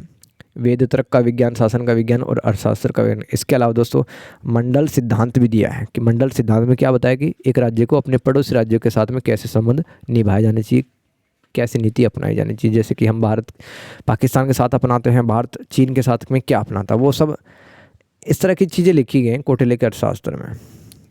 तमिल भाषा और तमिल साहित्य एक ही बात है भाई। तमिल भाषा को देख लेते हैं थोड़ा। तमिल एक प्राचीन द्रविड़ भाषा जिसका इतिहास हमें 2,500 सालों से भी अधिक इसका पुराना साहित्य रहा समय रहा है। और संगम काल के दौरान ये काफ़ी ज़्यादा विकसित हुई तमिल भाषा।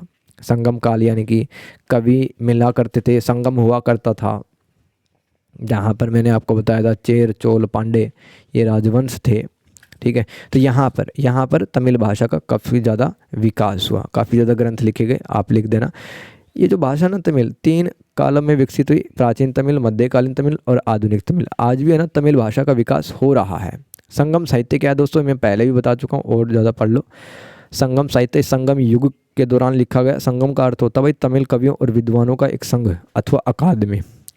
देखो प्रेम जिसको अकम कहते हैं, वीरता, युद्ध, नैतिकता, प्रकृति, व्यापार, दैनिक जीवन, है ना, और समाज के यथार्थवादी दृष्टिकोण को प्रस्तुत किया जाता संगम साहित्य में, यानी कि समाज की वास्तविकता के बारे में बताया जाता है। संगम साहित्य के कुछ फेमस किताब देखो, तोलकापियम, यह सबसे प्राचीन तमिल व्याकरण और काव्य रचना थी।